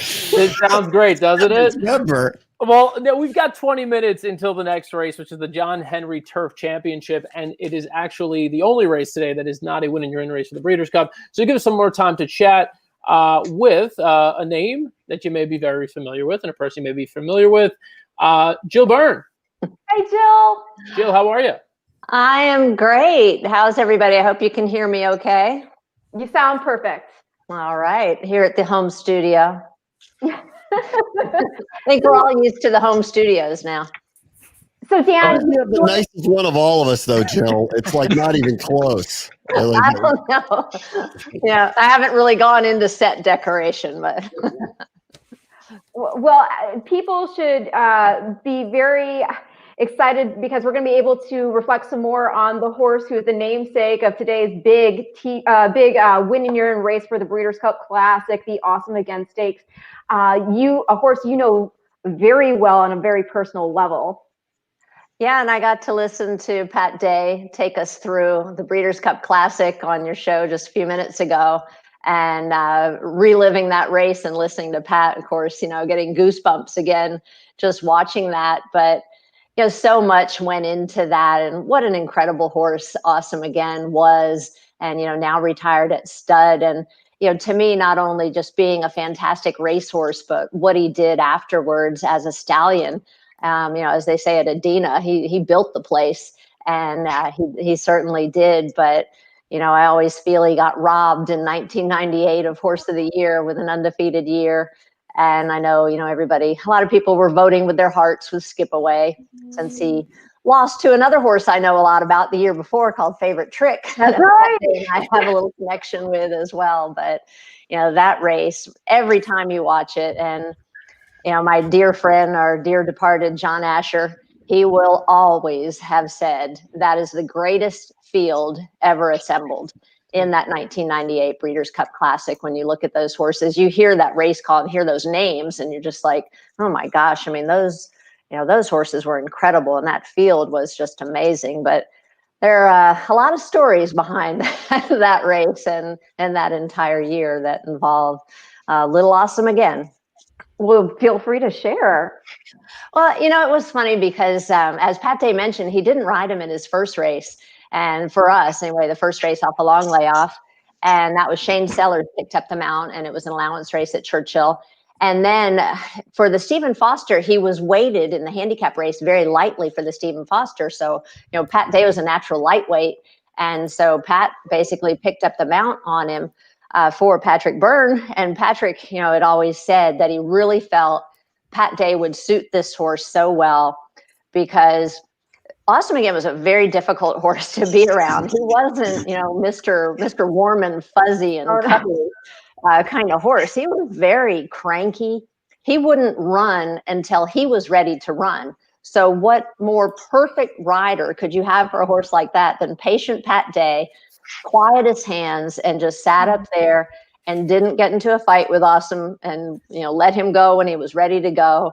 If you had seen the a little further in the run out of the Breeders' Cup Classic, when he's petting him on the neck, about the third time he pets him on the neck, he pins his ears flat back at Pax. He's like, look, I'm done. But he was a character, but not the warm, fuzzy one that Touch Gold, his stablemate, was at the time. Well, it is remarkable just what he accomplished, not only in that undefeated 1998 season, but as you said, what he went to go on to do at stud. He was the first Breeders' Cup Classic champion to sire another one, being Ghost Zapper in 2004. And for a long time, he was the only Classic champion to have sired a champion. We just recently saw Curlin's Vino Rosso win last year. But also, I thought it was so great, too, because a former winner of the Awesome Again in 2018, Accelerate, is out of an Awesome Again mare, and he went on to win the Classic as well. Yeah, and of course, Game On Dude. Game On Dude. I mean, Awesome Again, it's a very, very long list of superstars that he sired, whether as a sire, as the broodmare sire. He himself, an incredible pedigree as well, deputy minister, a half, I think, to, who was it, City Zip, all those horses. So, just a great pedigree there. Macho Uno, I think a half brother too. But, just a real character of a horse. And that year, the Breeders' Cup Classic, all the build up to that Breeders' Cup was the showdown between, as they build it, the two grays, Skip Away and Silver Charm. And if you all remember, I don't know, Dan, I know Ellis will probably remember that the Baffert and Sonny Hine, that the media really made a big deal about Baffert and Sonny Hine, that these two didn't get along. So all the attention was on Skip Away and Silver Charm. And I remember Patrick Byrne saying one day to the media, he's like, it's all about the two grays. Don't forget about the two bays, meaning Awesome Again and stablemate Touch Gold. And, it was, Touch Gold was such a good horse himself, and Pat Day was riding him too. And Pat Byrne had to finally tell Pat Day couldn't choose which one to ride in the Classic. And finally, Pat Byrne made the decision for him and said, Pat, you're undefeated on Awesome Again. Chris McCarron's open, who won the Belmont on Touch Gold. So you're riding Awesome Again, and Chris McCarron's riding Touch Gold. And that came down to the wire. It's interesting, Jill. One thing you mentioned about kind of finding jockeys that match a horse's temperament reminds me actually of a video that Mike Wilson did for us this week on ABR, talking about that. You got this all this emphasis on the physical, the physical ability of a horse and training a horse physically, but then also trying to get them into the right space mentally. So as a related note to that, Mike, I wonder when you're training horses and you look at your horse and you think about race day, is it one of those things that you spend a lot of time on? I know most trainers obviously have jockeys they like to go to, and maybe a couple of trainers they go to, but how much thought do you put into that on a regular basis nowadays? Typically quite a bit. It depends on the horse. And I mean, as Jill, talked about with a horse like Awesome Again, I mean, when you have a horse that has a certain type of temperament that's not necessarily the easiest to get along, you have to put a lot of thought into it. There's other horses that you don't need to put as much thought in terms of what type of rider you put on them. It's more what type of rider fits that horse's running style. But there are certain horses that you need to figure out what type of rider that rider is going to like. That little filly that I mentioned earlier, Margaret Ray, that I ran in that Miss Grillo, and she was a filly that was so difficult to train that every day I had to figure out how she was feeling and then decide what we were going to do with her based on that. If she was cranky, she'd jog. If she was feeling happy, she'd gallop. If she was, really excited, she'd breeze. And she was very partial to female riders, hated male riders. And I had to kind of audition several jockeys just to figure out who would get along with her. And the only one was Louis Saez. And you saw in the Miss Grillo, she only got beat by Lady Eli. I ran her back in another stake, and she had Jose Lascano on. She didn't run for him. And then when Zayat and I parted ways, she went to Tom Proctor, and I ran into Tom years later. I said, "How was that filly to train?" And he said, "Well, she just didn't want to do certain things." I said, "Well, you kind of had to figure out what she wanted to do and let her. Basically, the trick that I say to training horses is to get them to do what you want them to do without them knowing. And so it's a balance between. There's a lot of different balance points of it, but yeah, riders are huge on certain horses, and for certain horses, and I personally wasn't around Awesome Again, so Joe could probably talk more about those types of things, but you'll get horses that they won't run at all if they're not happy with who's on their back. No, you're right. And when you talk about like riders too, and that goes for the morning as well, and exercise riders, and Awesome Again had a great exercise rider in Louise Hatfield, a girl who just got along with him so well, never tried to, get into an argument or, kind of make him do something he didn't want to do, because, he could be extremely difficult and cranky, but she just got along with him from day one and was always his rider. So it's a lot that goes into the matchup, I think, of certain horses. As you mentioned, others, anybody could probably get along with them, but the good ones are good, but they also sometimes have their idiosyncrasies. A favorite trick is just the opposite. Anybody could have ridden, and that's nothing against Pat Day because he rode him beautifully. But he was the horse that just had the greatest temperament. My daughter, I think Devin at the time, was probably 8 years old, and she used to go and sit in the stall with this 2-year-old colt just loose when he was in the stall. She would sit there and play with him, and he would never bother her. But so he was more of the kind that anybody could get along with. But I don't think people quite understand how difficult a job, I know, Mike, you understand, training horses is. It's not just going around and running around in circles. There's a lot that goes into it. And I had talked to Ren the other day, and I told her just a quick story with this. And Mike, you can appreciate this as well. The morning of the Breeders' Cup, we always trained Awesome Again the day that he ran, just to get him out and stretch his legs. So the morning of the Breeders' Cup, no different, getting ready to send him out to the track just for a jog and gallop. And he pulls out of the stall and he's walking on 3 legs. And I'm like, oh my gosh, what has happened? So we stop, put him back in the stall, and the groom takes another look. Well, when he was turning to come out of the stall, he bent a shoe and sprung his hind shoe. So he was standing up on, one heel off and one heel on, but your heart just falls to the ground. You're like, what could possibly have happened in a matter of, minutes? But luckily that was all it was. And on he went. Do you remember when you were told that they were going to be naming a race in his honor? I don't really remember, when Santa Anita was making a lot of changes in race names at the time, but, it was just an obvious choice to put Awesome Again. Of course, being Frank Stronach and Adina Springs owning Awesome Again, it was, a logical choice that they should have a race name for him somewhere. And, it's not just his racing talent, but, what he has done, the legacy he's left as a sire. And, he had some other funny little quirks. He was a cribber. And a lot of people, think, oh, cribbers aren't but he was a cribber, and, he was just quite the character to be around. I saw him at Adina. It's probably been about 6-7 years ago now. So I need to go see him in retirement for sure and go say hi. Wow. Yeah. 14. I'm looking at their website right now, just so I've got the stats correct. 14 Grade 1 winners, including 2019's Belmont Stakes hero, Sir Winston, sire of 13 millionaires, 4 Breeders' Cup champions, and 5 multi-millionaires. It's an incredible legacy. And going back though, another fun anecdote we talked about on the phone in the pregame was I had to ask you, just, with all the noise that Quiz the Law has made this season, and we're going to be looking at him pointing out to the Breeders' Cup Classic, skipping the Preakness, I asked if you felt a deeper connection to him also by virtue of the fact that he is from the same family as Favorite Trick.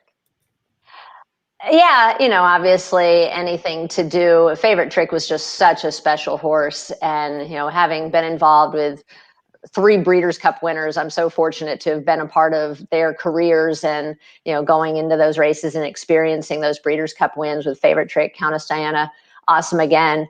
But yeah, Favorite Trick, it was so unfortunate that he, passed away at an early age, as he did when he was just off to his sire stats. I think he had sired a quarter horse champion before he passed away. So yeah, I always have a soft spot for a favorite trick, and our daughter Devin was very close to, as she nicknamed him, Baby Bull, because he looked like a little baby bull when he was little. So always a soft spot for a favorite trick, and watching the American Pharoah, which prepped for the Breeders' Cup Juvenile, and I also I love the 2-year-old races. And Ellis, I know you're a big fan of the 2-year-olds as well, so I really follow the 2-year-olds a lot closer than anything, because looking forward to next year's Derby contenders, or Oaks contenders. And Princess Noor, she was pretty exciting to watch earlier. She's something else. The American Pharoah I just watched, I don't know, I'm not convinced that I saw a Breeders' Cup winner there, but hey. A little confused about that. They can only run against who they run against, or who they win, but that's what makes it horse racing. And the lead up to the Breeders' Cup is so much fun. I love the Breeders' Cup. I love these win and you're in races, and the whole just progression, and you all doing such an incredible job now, bringing this to everybody on a weekly basis, daily basis, so much more for people to see, in the lead up to the Breeders' Cup. So between you all, between Breeders' Cup Group, has really made a lot of content and interaction available for people, which is so important this year since we've all been robbed of so much of the live action. But really looking forward to the next few weeks, and of course Breeders' Cup back in Keeneland. Well, we have a lot to think. Oh, sorry. Go ahead. Can I ask you an industry question? You're vice president of racing operations at Colonial Downs, which is semi-local to me. I'm in the DC area, which is not too far away from us. And you went. I think I just lost you there. Yeah, you went. Can you hear me now?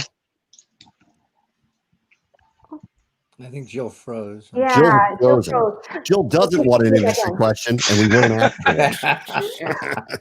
Well, we're waiting for her to come back before you ask that question. I mean, we have a lot to thank Jill for in this industry, just like you're talking about how right now what she's doing with Colonial Downs. But I mean, her work, with TVG, her work with Breeders' Cup, her work with Churchill Downs. I mean, we have a lot to credit Jill with for bringing us amazing racing content year after year. While we wait for her to come back, and I'm sure she'll try logging back in here in a second, let me kick it over to Sean here to get into this John Henry Turf Championship. Unfortunately, we're out of our pick 5. I know a couple of us liked a few prices. The headliner, though, of course, is the 3 United, who always seems to get up just in time, except last out when he was beat to it by Red King. But Sean, how do you see this race shaping up? Yeah, I mean, obviously United is the horse to beat. If he runs his race, you get Flavian on top. Red King was able to get up that last time, but I believe that we were on air for that. I think that was when we hit that pick 5. We did. That middle move was kind of that deciding factor, as Billy let us hear about it 4 or 5 times later that afternoon. But we don't really have that in this kind of race. I did lean a little bit towards a price like Proud Pedro, who is going to be, I think, sitting just a little bit behind United. I just don't see how Originaire is going to turn the tables on United. If you look back in the running lines, you constantly see United, even if United didn't win, just finishing ahead of Originaire, and didn't really see a pace scenario with that. And then my next one was Next Shares. I just think is going to be too far back and left with too much to do. So that kind of leads me on the price play, which is the 5, and I'll leave it to Ren because I believe that was her play to talk about that one. I just want to mention Jill is back on the stream. Jill, welcome back to the stream. Also adding Los Ponies, Jose Contreras joining us now, way down at the bottom of your stream there. Before we move on to any more analysis of this race, and we'll get back to it in a moment, Bram, you had a question for Jill. Yeah, yep, I lost you at industry. You're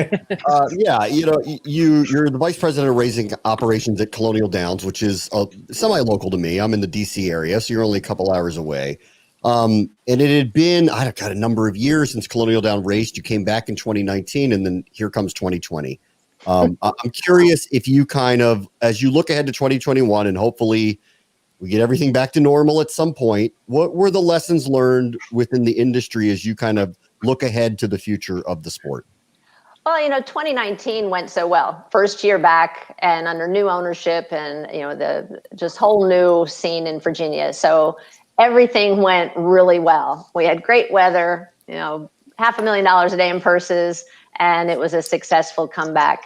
And then 2020 hits, and everything goes wrong between COVID and then the worst weather scenario, and it's still happening. We had 21 inches of rain in like less than 2 weeks. We had 15 inches of rain, I think, in 72 hours from hurricanes. We had heat waves. We had power outages. It was just like, you name it, everything that went wrong. I think we had a locust invasion. So, yeah, it was just, I just want to write 2020 off and let's get us back on the ship for 2021, hopefully for everybody. But yeah, I'm already working very hard on 2021, preparing for the race meet. And, it's just, we got to hope that within the industry, things get back on track with the COVID pandemic. But, as far as industry wide, I mean, I'm involved with the Mid-Atlantic Thoroughbred, the group there, the Mid-Atlantic region, as Colonial is, we're all involved in that together.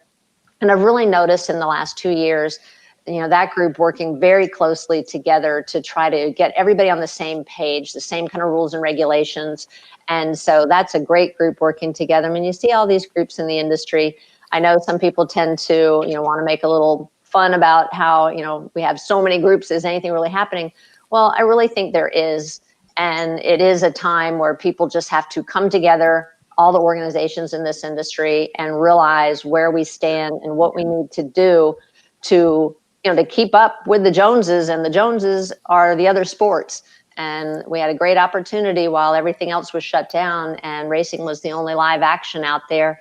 And hopefully that has garnered some new fans and new attention, and also made people see things that we need to change, adjustments we need to make.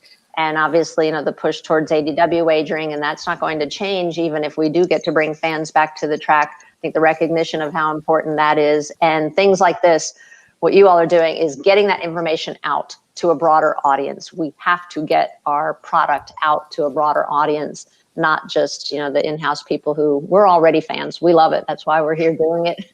That's why we work 7 days a week, 365 days a year, because we love this industry. But we have to make sure we get that message pushed out, and much more nationally, on how incredible this sport is. And you can wager on it legally. I know, yeah. When you dropped out, that's what I was saying. I said, we racing fans have a huge credit to you for all you've done in pushing such amazing content throughout your career, whether it was with TVG, Churchill, Breeders' Cup, at Colonial. You've just been so important for us, and we thank you, Jill, for everything.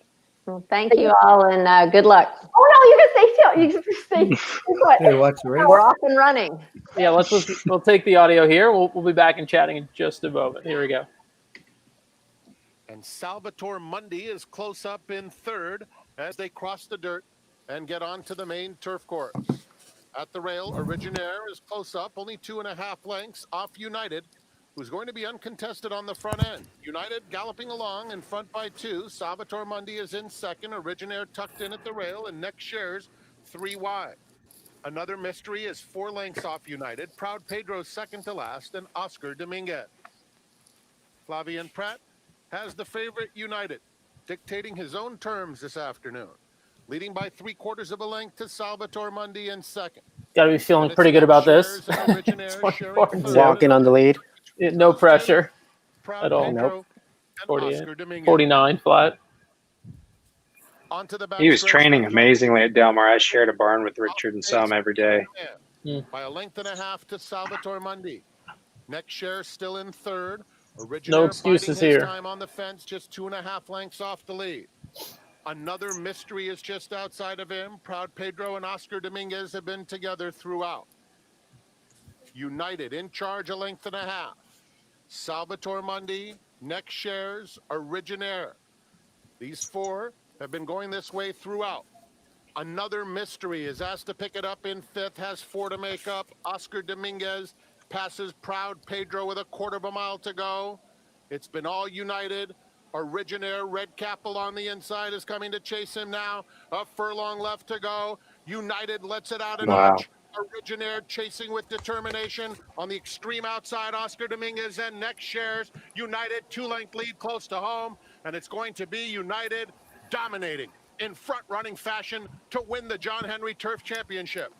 He's such a cool horse. Yeah, I mean, like we were on the air when he lost in the Delmar Handicap, and it took an extraordinary move in that race to knock him off. Totally Like, this wasn't the last race where there was a heavy favorite. He felt like the real deal. That number was right on him. There's and I'm not surprised at all by that he front run and they couldn't catch him. There's a saying I sometimes use called closer on the lead, with a horse that has a tremendous ability to get the last quarter in 24, 23 and change in a race that runs a mile and a quarter, mile and a half, to be on the lead. There's no passing a horse like that when you put a closer on the lead, because he's going to kick and everybody else would have to outkick him twofold to get past him. That race was over pretty early. The money on this ticket was on the back end. You weren't beating United today. He's too good. He's too good. We know that Jill Byrne has better things to do on a Saturday night. We also know Ellis. No, she doesn't.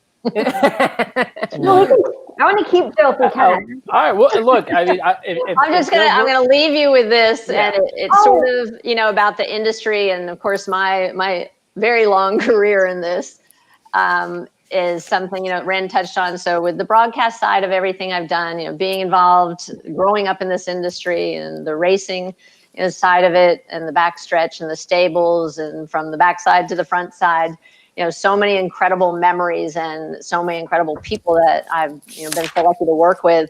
One of my most incredible moments in horse racing was four-wheel drive, winning last year's Breeders' Cup Juvenile Turf Sprint, as now a racetrack operator, having a horse break its maiden in a stake at your track that's making a comeback in the industry, and then go on to win the Breeders' Cup.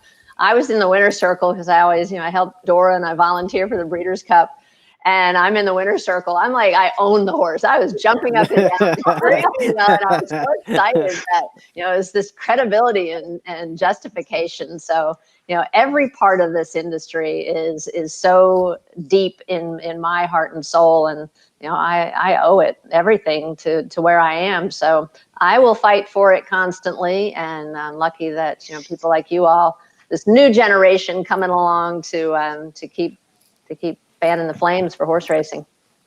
All right, Jill, before we let you go, quick pick. Well, if you don't mind, I hope you will stick around so we can find out who you like in the Awesome again. But I know Ellis has dinner. It's not. I didn't get the text yet, so I can wait. Okay. Because I did ask. Sorry, wait, I got it. Sorry, that darn mute button kills me. Who you got, Joe? Maximum Security? Who you got? I didn't get text yet, so I want to hear what Jill says first. Because as we all know, I mean, Jill is a tremendous handicapper on top of everything else. So yes, I would love to have your insight. Who do you like in the Awesome again? Is Maximum Security just too good a horse, or do you think there's an upset possibility with? Well, I mean, I think yes, he is the best horse in the race. Aside from price and all of that, I really like the horse, and I hate that he's had such a bad rap over something that is not his responsibility. And when people, start being negative or blaming horses for other things that go on in the industry or that they're, a part of. So take the horse out of the equation, because the horse isn't guilty. And, he's such a great little horse and such a fighter. So I really like him. I think the race sets up a lot better for Improbable. And from what I've seen just in the races I've watched today, it looks like, speed is kind of dangerous. I know there's speed on the inside with Take the 101, but my heart goes with Maximum Security because I love to watch this horse run. I think he deserves, everything good to happen for him for once. And but I'm just a little concerned about the way the race will set up. And obviously we don't like the price, but I can't control that. All right. Well, look, Jill, thank you for spending some time with us tonight. We'll have you back again some other time if you're willing to join us. Absolutely. Right. Love to. Breeders' Cup is my, one of my favorite times of the year, and it's just so exciting to lead up to it. So this, what you all are doing, Breeders' Cup Live, is so important, but even more important with the way that, we're all in a situation where we can't necessarily all be at the races all the time or even in the stable areas. So this is important. We you appreciate so you, much. Jill. Thank you. Yeah, I feel like I've been able to hang out with friends. I know, this is fun. Yeah. Maybe I should have had a glass of wine, while I'm sitting here. There you go. Oh, there you go. Well, yeah. All right, guys. Cheers. Cheers to you. Bye. All right, Ellis, we know you're also on the way out. Before you go, give us some thoughts on the Awesome Again Stakes. All right. Well, I agree with Jill. I looked at it from a really pace perspective, and it's going to appear that Take the 101 will go, which we had, by the way, that our pick 5 was him. And I don't know that he's not going to go to the lead. I think he is. When you look at a horse like Sleepy Eyes Todd, you will think he's a wire-to-wire horse because that's how he won the Charlestown Classic. I actually liked him a lot that day, and I was very disappointed that he went from 5-1 to 5-2 while the race was running, but that happens with betting. It's horrible. He does not need the lead. He won the race at Remington last December from off the pace. He won at Canterbury from off the pace. I think Sleepy Eyes Todd an improbable sit, and I don't like Max Security, as we said. My play in the race is a win bet on Sleepy Eyes Todd and a 3-2 box. I have no interest in Maximum Security at all. So I'm going to go big or go home here. Damn. And I do want to ask, of course, I appreciate everybody's great effort in putting together that ticket, but I will say, if you singled United, you would have had more coverage. Come on. Don't get bitter, Ellis. All right. I'm on Team Sean on this one. Go get the dinner. Yeah. Sean knows best. It's a thankless task, Sean. It really is. I have no problem with Sean's ticket this week. I know that'll come as somewhat of a surprise to you. By the way, did my crazy long shot, which actually wasn't very crazy, the 4 horse, did he get second or third? I think he finished third. Okay. Third. Not bad. Yeah. Yeah, third. Yeah. Mm-hmm. Yeah. Another mystery? Yeah. Yeah. No, he ran a good race. I like him, the Del Mar race. Where did he go off? All right, Ellis. Enjoy dinner, All right. man. We'll talk to you soon, all right? Good luck the rest of the way, guys. Thanks. Be well. All right, we haven't heard anything from Jose yet. Mike, you're still good to hang with us for a little bit? You watch the Awesome Again? Oh, yeah. I'll hang with you guys for the Awesome Again. Hang on. What's Nice. sleep to you anyway, right? What's a little bit of rest and downtime for a trainer, right? I took a nap before I got on. Only 30 minutes today to try and make the. All right, Jose, welcome in, man. Are you at Los Alamitos right now? Just arrived at Los Al. We're about maybe 2.5 hours till post time here. So getting ready for tonight's program. But I was looking back, catching up on the pick 5. Did Flavian Pratt on the stakes race take us out of that pick 5? Yep, that's exactly what happened. Flavian Pratt on the stakes event takes us out. Sean gets no love, man. Poor guy. He considered everything. I want to reiterate, I'm on Team Sean this week, so Yes. we're going to call Jose the hater. Jose and Ellis get hater status this week. I'm on Team Sean with the ticket we came up with. No, I'm on Team Sean as well because I was vouching for Pedro there in the John Henry. So there's no pace. I mean, he had no shot there. But yeah, no, Proud Pedro I think was a good use on the ticket if there was some pace, but anyhow, that didn't play out. But look, at this point, we got to try to salvage. We could sit it out, but that's not our style. We're probably going to bet this race in some form, even if it's playing like just a straight try or something like that. There's got to be a way to bet the Awesome Again, and you could take a stand like Ellis. I'm not standing against Maximum Security. I'm sorry. I'm with Jill in terms of I think he's that good a horse. This is a horse I think people have been skeptical of for, certain reasons. I think this horse has proven enough that his talent is legitimate. And it's crazy to think on top of it, he's such a great story. It's crazy to think somebody could have claimed this horse for $16,000 on debut. That is nuts. That is absolutely nuts. What has he made so far? $12,191,000. He's going to for $16K on debut. And another reason why that is such a great story is because we always hear these things of, horse racing, sport of kings. And the little guy can't get involved, whatever. Again, look at that. You could have gotten for $16,000. Ren is hyped. Yeah. Oh my God, Jose, wait. Let's time out on everything because we haven't even gotten through the Awesome Again, and this comment has already come in.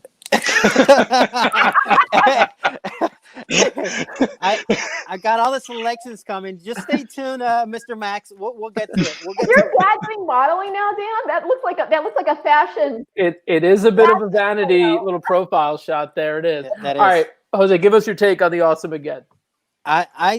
This is a very interesting race because it appears like every horse in this race has somewhat of a similar style.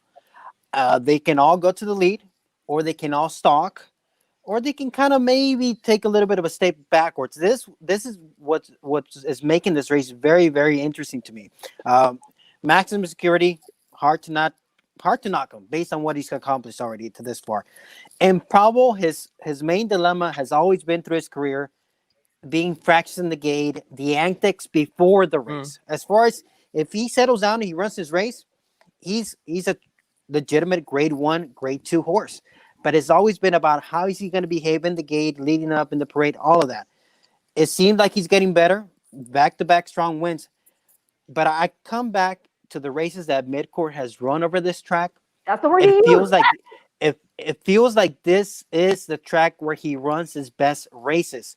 And now that there's different styles to kind of pressure Maximum Security, or actually make Maximum Security work a little bit more in this kind of scenario, I'm leaning towards Midcourt, and I'm loving the price right now on the board. He's only 6-1 on the board on the morning line, but I think he's going to be a very good price come right post time here. 18-1. Yep. Yeah. He runs his best races over this track. I like how he's looked here. And I think right now the compromise is going to be a Maximum Security, because there's other horses that are going to kind of make it interesting as far as how the race is going to shape up. So I'm on Midcourt at a price here in the Awesome Again. Let me interpret. Wait, Bram, don't say anything, Bram. Let me interpret Bram's reaction. Bram is giving you the why are we overthinking this? Maximum Security is going to win look. I'm giving you the Midcourt doesn't win, but yes, I think Midcourt. I think when all the rest of the pace falls away, Maximum Security is just that classier, that much better of a horse that he holds through it, goes on with it, but Midcourt picks up those pieces of the horses that couldn't go on. All right, all right, Bram. I love him at 18-1 to show. I love him at 18-1 to show. That's what I love him. All right? But he's not winning, and I will bet you tacos on this. West Coast. He is not winning the race. Shake. Stop 3 overthinking this. This is a 2-horse race. You got a deal. We all know that. It's a 2-horse race. Either Maximum Security is winning, or if he is just off a little bit, Improbable is winning, and that's it. Okay? Period. Bram, you can actually now shake on that deal with Jose. You guys are right next to it. You can shake. Wait, the other hand. Yeah, there you go. The other hand. The other way. There you go. All right. Sean, and then Mike. Sean, what do you say? Who's off base here? I don't see Midcourt. I'm not seeing that one. I understand what Jose's. I completely understand what Jose's saying. I do believe that Midcourt's best races are at Santa Anita. I completely agree with him on the pace scenario. The reason I lean towards, especially on a race by race basis, if I'm playing the exact or trifecta, I'm playing Improbable on top. My other thing with Maximum Security, especially coming from the Saudi Cup, going to the San Diego Handicap, I believe we were on air for that when Abel swung out wide. It was a really gutsy, really kind of dug in effort. Didn't have that last time out. I'm still, maybe it's going to bite me. Obviously we did use Maximum Security defensively on a pick 5, but if I'm playing an exacta or even a daily double here, I'm just going to single Improbable and kind of hope for that, the punch in the holes and see if this campaign takes a little bit out of him. And also Baffert's a, Hall of Fame type of trainer for a reason. This is not the end goal. The Breeders' Cup Classic's the next race, and Improbable's in this race.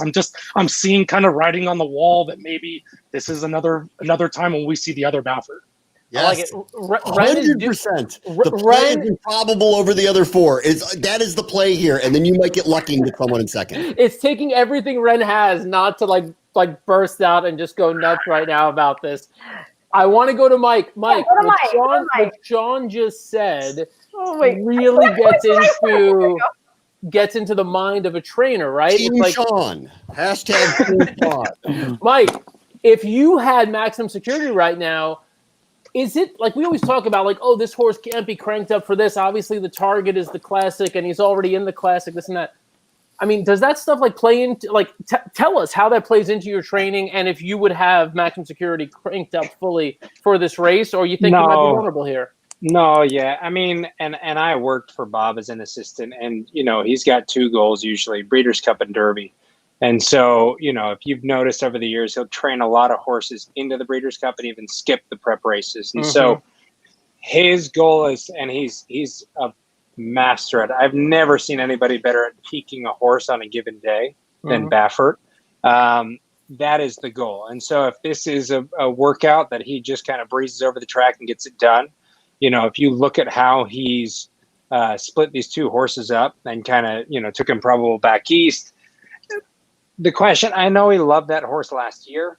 I think obviously he realized maximum security is his ticket this year. And so, you know, if he can knock out a grade 1 with Improbable and run 1-2, it doesn't take anything off maximum security and then have him crank for the Breeders' Cup Classic. And so that's kind of how I look at it, just kind of understanding how he looks at races. Wait, and the follow-up, if he's not fully cranked, does he still beat this field? You know, the way Improbable ran last out, I don't know. I mean, to me, those 2 are the class horses on paper. But if Sleepy, I mean, I didn't even Sleepy Eyes Todd, I was just looking at him and saying, you know, this horse has put up some big numbers. And so, but us coming from Del Mar, I think a lot of the horses after training over that track, you come off that track pretty fit because that track is heavier and deeper. And so these horses, when we brought them up here, they've just been flying over the San Antonio track. So these horses are both probably in a different class, and they might be a little bit fitter. And so I'm pretty much agreeing with Bram. It's a 2-horse race between those 2. I'll give you the odds there. Sleepy Eyes Todd, by the way, who you mentioned, 10-1 right now. The 3-horse Improbable, who we've given a lot of love to. The 2-horse 7-5 right now. Maximum security 3-5. Mid-court Jose's place 16-1. Take the 101. Obviously, reflecting in the odds here, lack of too much faith in him to break through here at 50-1. Look, Dan, you could talk yourself into the Jets with 11.5 tomorrow if you really want to. If you really want to, you can do that. Okay? You're not going to win. So, you know, talk yourself out of it immediately and do yourself a favor. This is a 2-horse race. I just wanted to hear out Jose. I thought he made a compelling case for mid-court. I mean, at 16-1, they made a compelling case. All right, tell me. So we know Baffert has the top 2 here. Who goes, who stays, who sits between those 2? Obviously, they're not going to press each other, right? I think he sends Improbable. Okay. Yeah, I mean, Improbable, I would say seems most like. Max Secure. Maybe this is one of those spots where it's like, look, again, if we can accept the premise that this is not a must-win, crucial race for maximum security, he can sit off, which is slightly not his game, but he can sit off slightly. They let Improbable go, and in fact, maybe maximum security kind of sets up a little bit of a shield for Improbable, and Improbable runs loose. What do you think, Ren? You don't seem to like that. Well, no. I'm just trying to think of okay, here's the deal. Like I respect Improbable. I absolutely respect him. The thing is this, I just think maximum security is like a different type of animal. And, you know, I do think he's versatile. He could go to lead, he could sit back. It'll all depend upon the pace. I don't know what's going to happen. I don't think anybody's going to be like, you know what, we can't let this horse really win this race right now because you got to let Improbable get the win and you're in or whatever. They're going to run their race no matter what, okay? We're going to see what happens. But here's the thing that I think is also interesting about Improbable. Yeah, we're looking at, I mean, obviously those figures are impressive and, you know, they're legitimate. But the other thing you have to remember in the Whitney Stakes, as we recall, Tom Picard stumbled out of that gate. We'll still never know what actually would have happened had the race been run with him fully in it. And Code of Honor was all washed out that day, remember? So you could almost say that Improbable kind of got away in the Whitney with that victory. And then, yes, it is true, by my standards, went out from there and put in a really nice performance next out. Winning, he went on to win the, what did he win? Gosh, what did he win? Oh, the Ali Shiva. Got 102 buyer by my standards. So, I mean, like I said, that's legitimate and everything, but I just think Maximum Security, this is a horse that when he first made a start for Bob in that San Diego, Bob was just, figuring this horse out. He'd been off for a while, and then the Pacific Classic, it was just so easy for him. And, it was almost like one of these, wow, okay, he won. And it was just, again, it was one of those facile victories that you want to see a big, I don't know, just wow factor thing. And it was a 3-length victory and 107 buyer he got for it. So now here we are. He's going to now be cutting back, and he's going to be all the more fit for that effort in the Pacific Classic, going the 1.25 miles. So I just think, again, he's just a different animal. And midcourt, like I was saying, I just think he's a horse that if you're going to try to make any money in this race, you can't just do an exact Maximum Security and probable. It's not even worth it. So what about this Sleepy Eyes Top? What do you make? I mean, this horse has been on the lead his last few. I mean, maybe he's the one who gets the lead in probable kind of race just off of him. What do you make of that horse? Well, no, definitely. I mean, speed looks to be his game here, especially the fact that the race prior, the Lone Star was a mile. And so then you stretch out to that 1.1 miles. It is pretty funny. If you look way back at there, he stood on the turf. He did go 1.5 miles, but he got the lead before fading. This is a horse, it's, I think, going to be a situation in which, especially in a field like this, his only chance is to go, but he's going to have to contend with take the 101 on the inside. I think they chew each other up, spit each other out, hook and cook. Mm-hmm. Well, Ellis made it clear he liked that horse a little bit. Bram. Ellis went to dinner, Dan. Okay. Ellis went to dinner. I was saying, eat your dinner on the air. Who goes to dinner before the big race, Dan? I know. I don't know. I don't know. Look, if you're watching this show, we've seen a couple people comment. You let us know who's going to win this race. And what's double booking? I'm sorry. Like, you double booked? Yeah, not cool. Not cool at all. But Ellis, look, God bless him. Ellis will come through every once in a while with a price for us, so we're going to go easy on him. You're watching the show. We got a lot of people watching across all of our channels. Let us know right now in the comment section who's going to win this race. Is it Maximum Security? Are you on Team Ren and Team Maximum Security? Are you on Improbable, who's probably the consensus pick right now on the live stream? Are you on Midcourt, Team Los Ponies? Do you think Midcourt can pull a bit of an upset or at least finish in the top 2? Let us know what you think. Are you with Team Ellis, Team Dinner? Do you think Sleepy Eyes Todd can win? Team Dinner. Always on Team Dinner, Dan. Always on Team Dinner. Or are you on Team Nobody and you're going with the one horse, take the 101?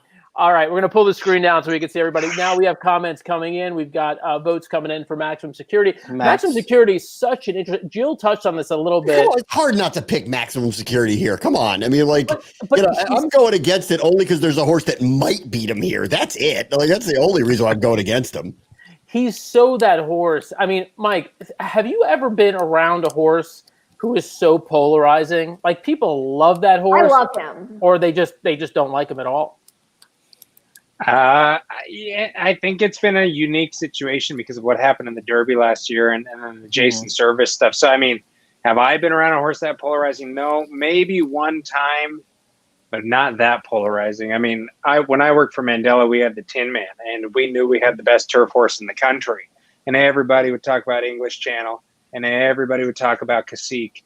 And it was so gratifying when Richard took him over there, I believe, as an 8-year-old. No, 9.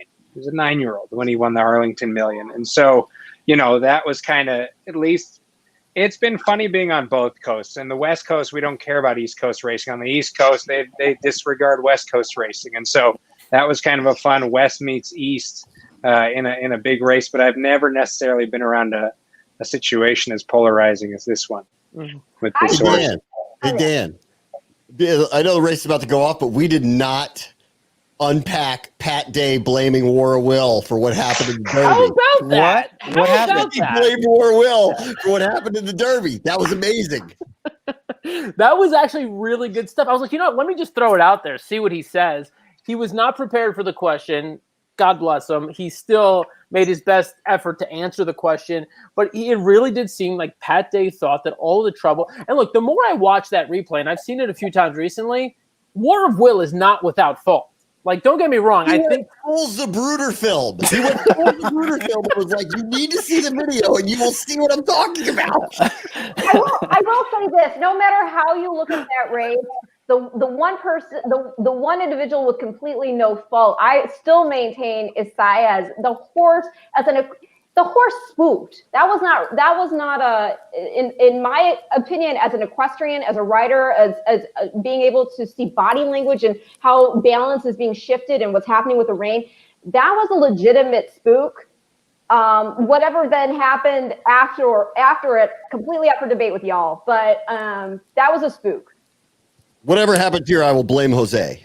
Yes, exactly.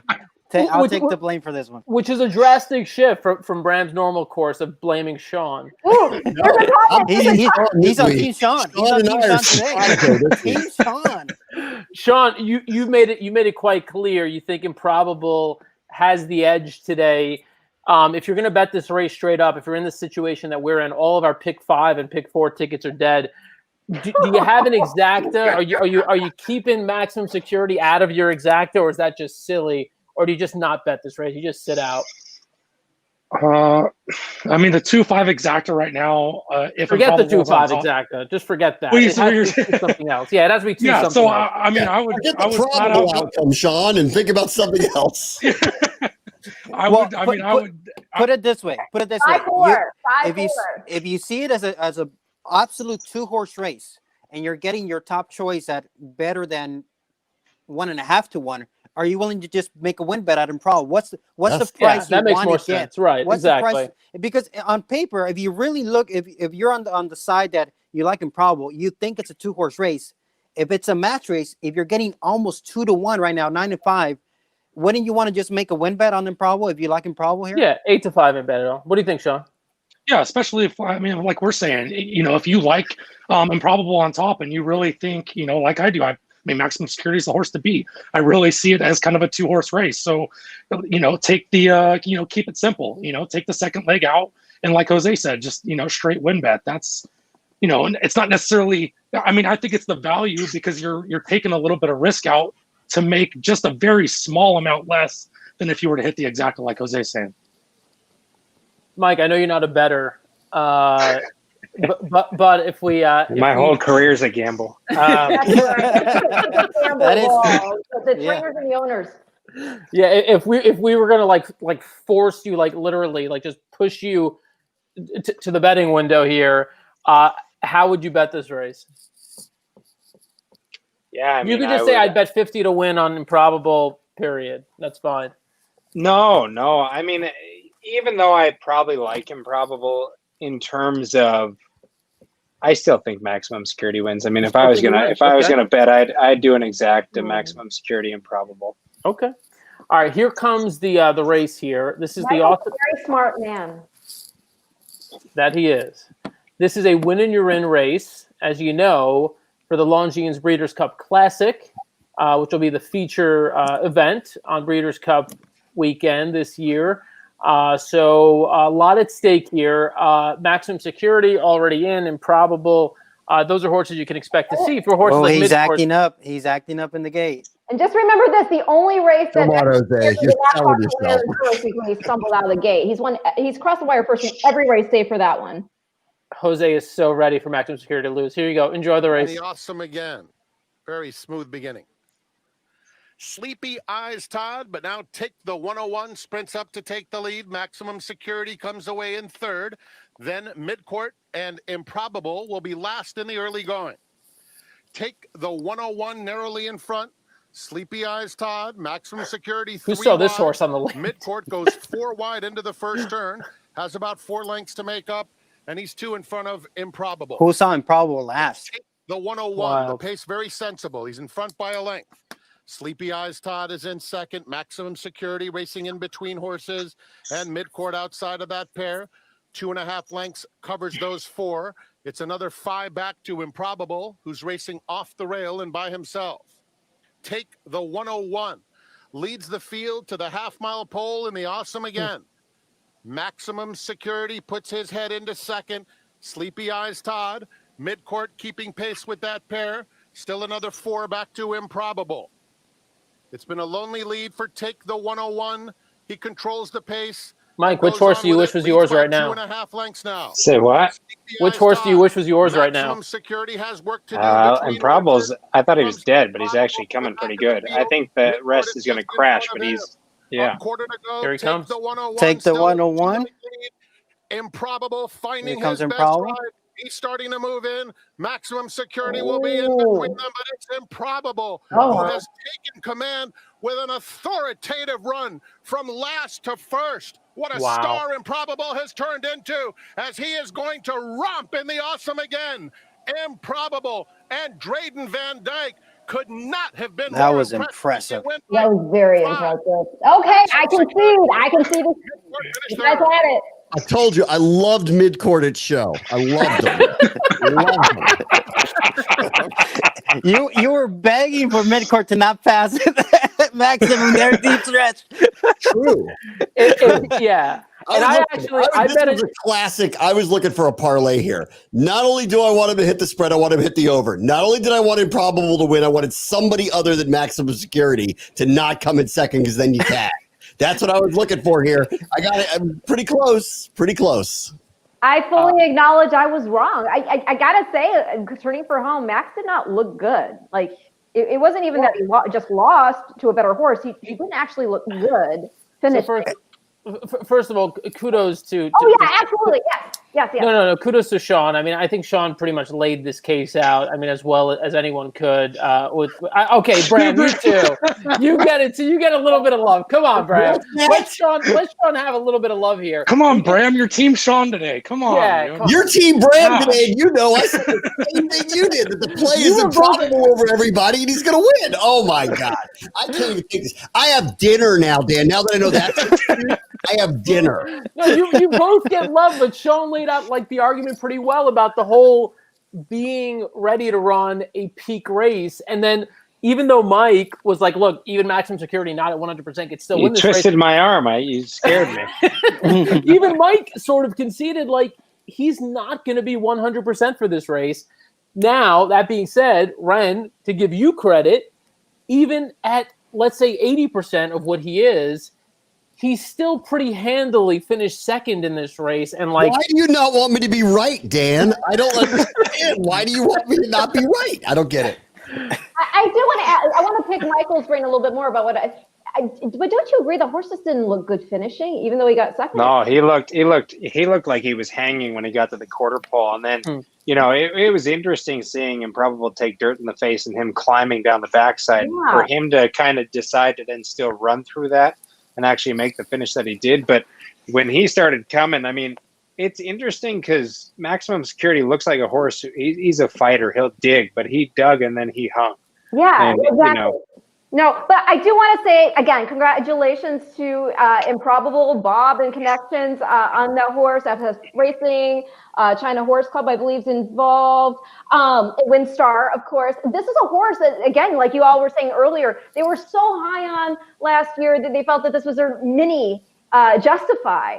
And so now he's actually showing the talent that they always thought he had. Now, the thing that's really interesting that you have to think about is what we just saw with the different dimensions he showed today. Not only that, but the fact, again, what happened in the Whitney Stakes, like I said before, we did not get to see Tom Zata get to run, really, his race in the Whitney because he stumbled out of the gate, and yet he got up for third and not too far off.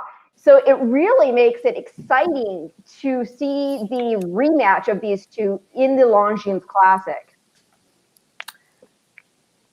It does. This will be, it'll be interesting. There are, I mean, Improbable, what the movie made there, I mean, that was impressive. I mean, he's done it a couple of different ways now. He's done it on the lead. He's done it from off the pace.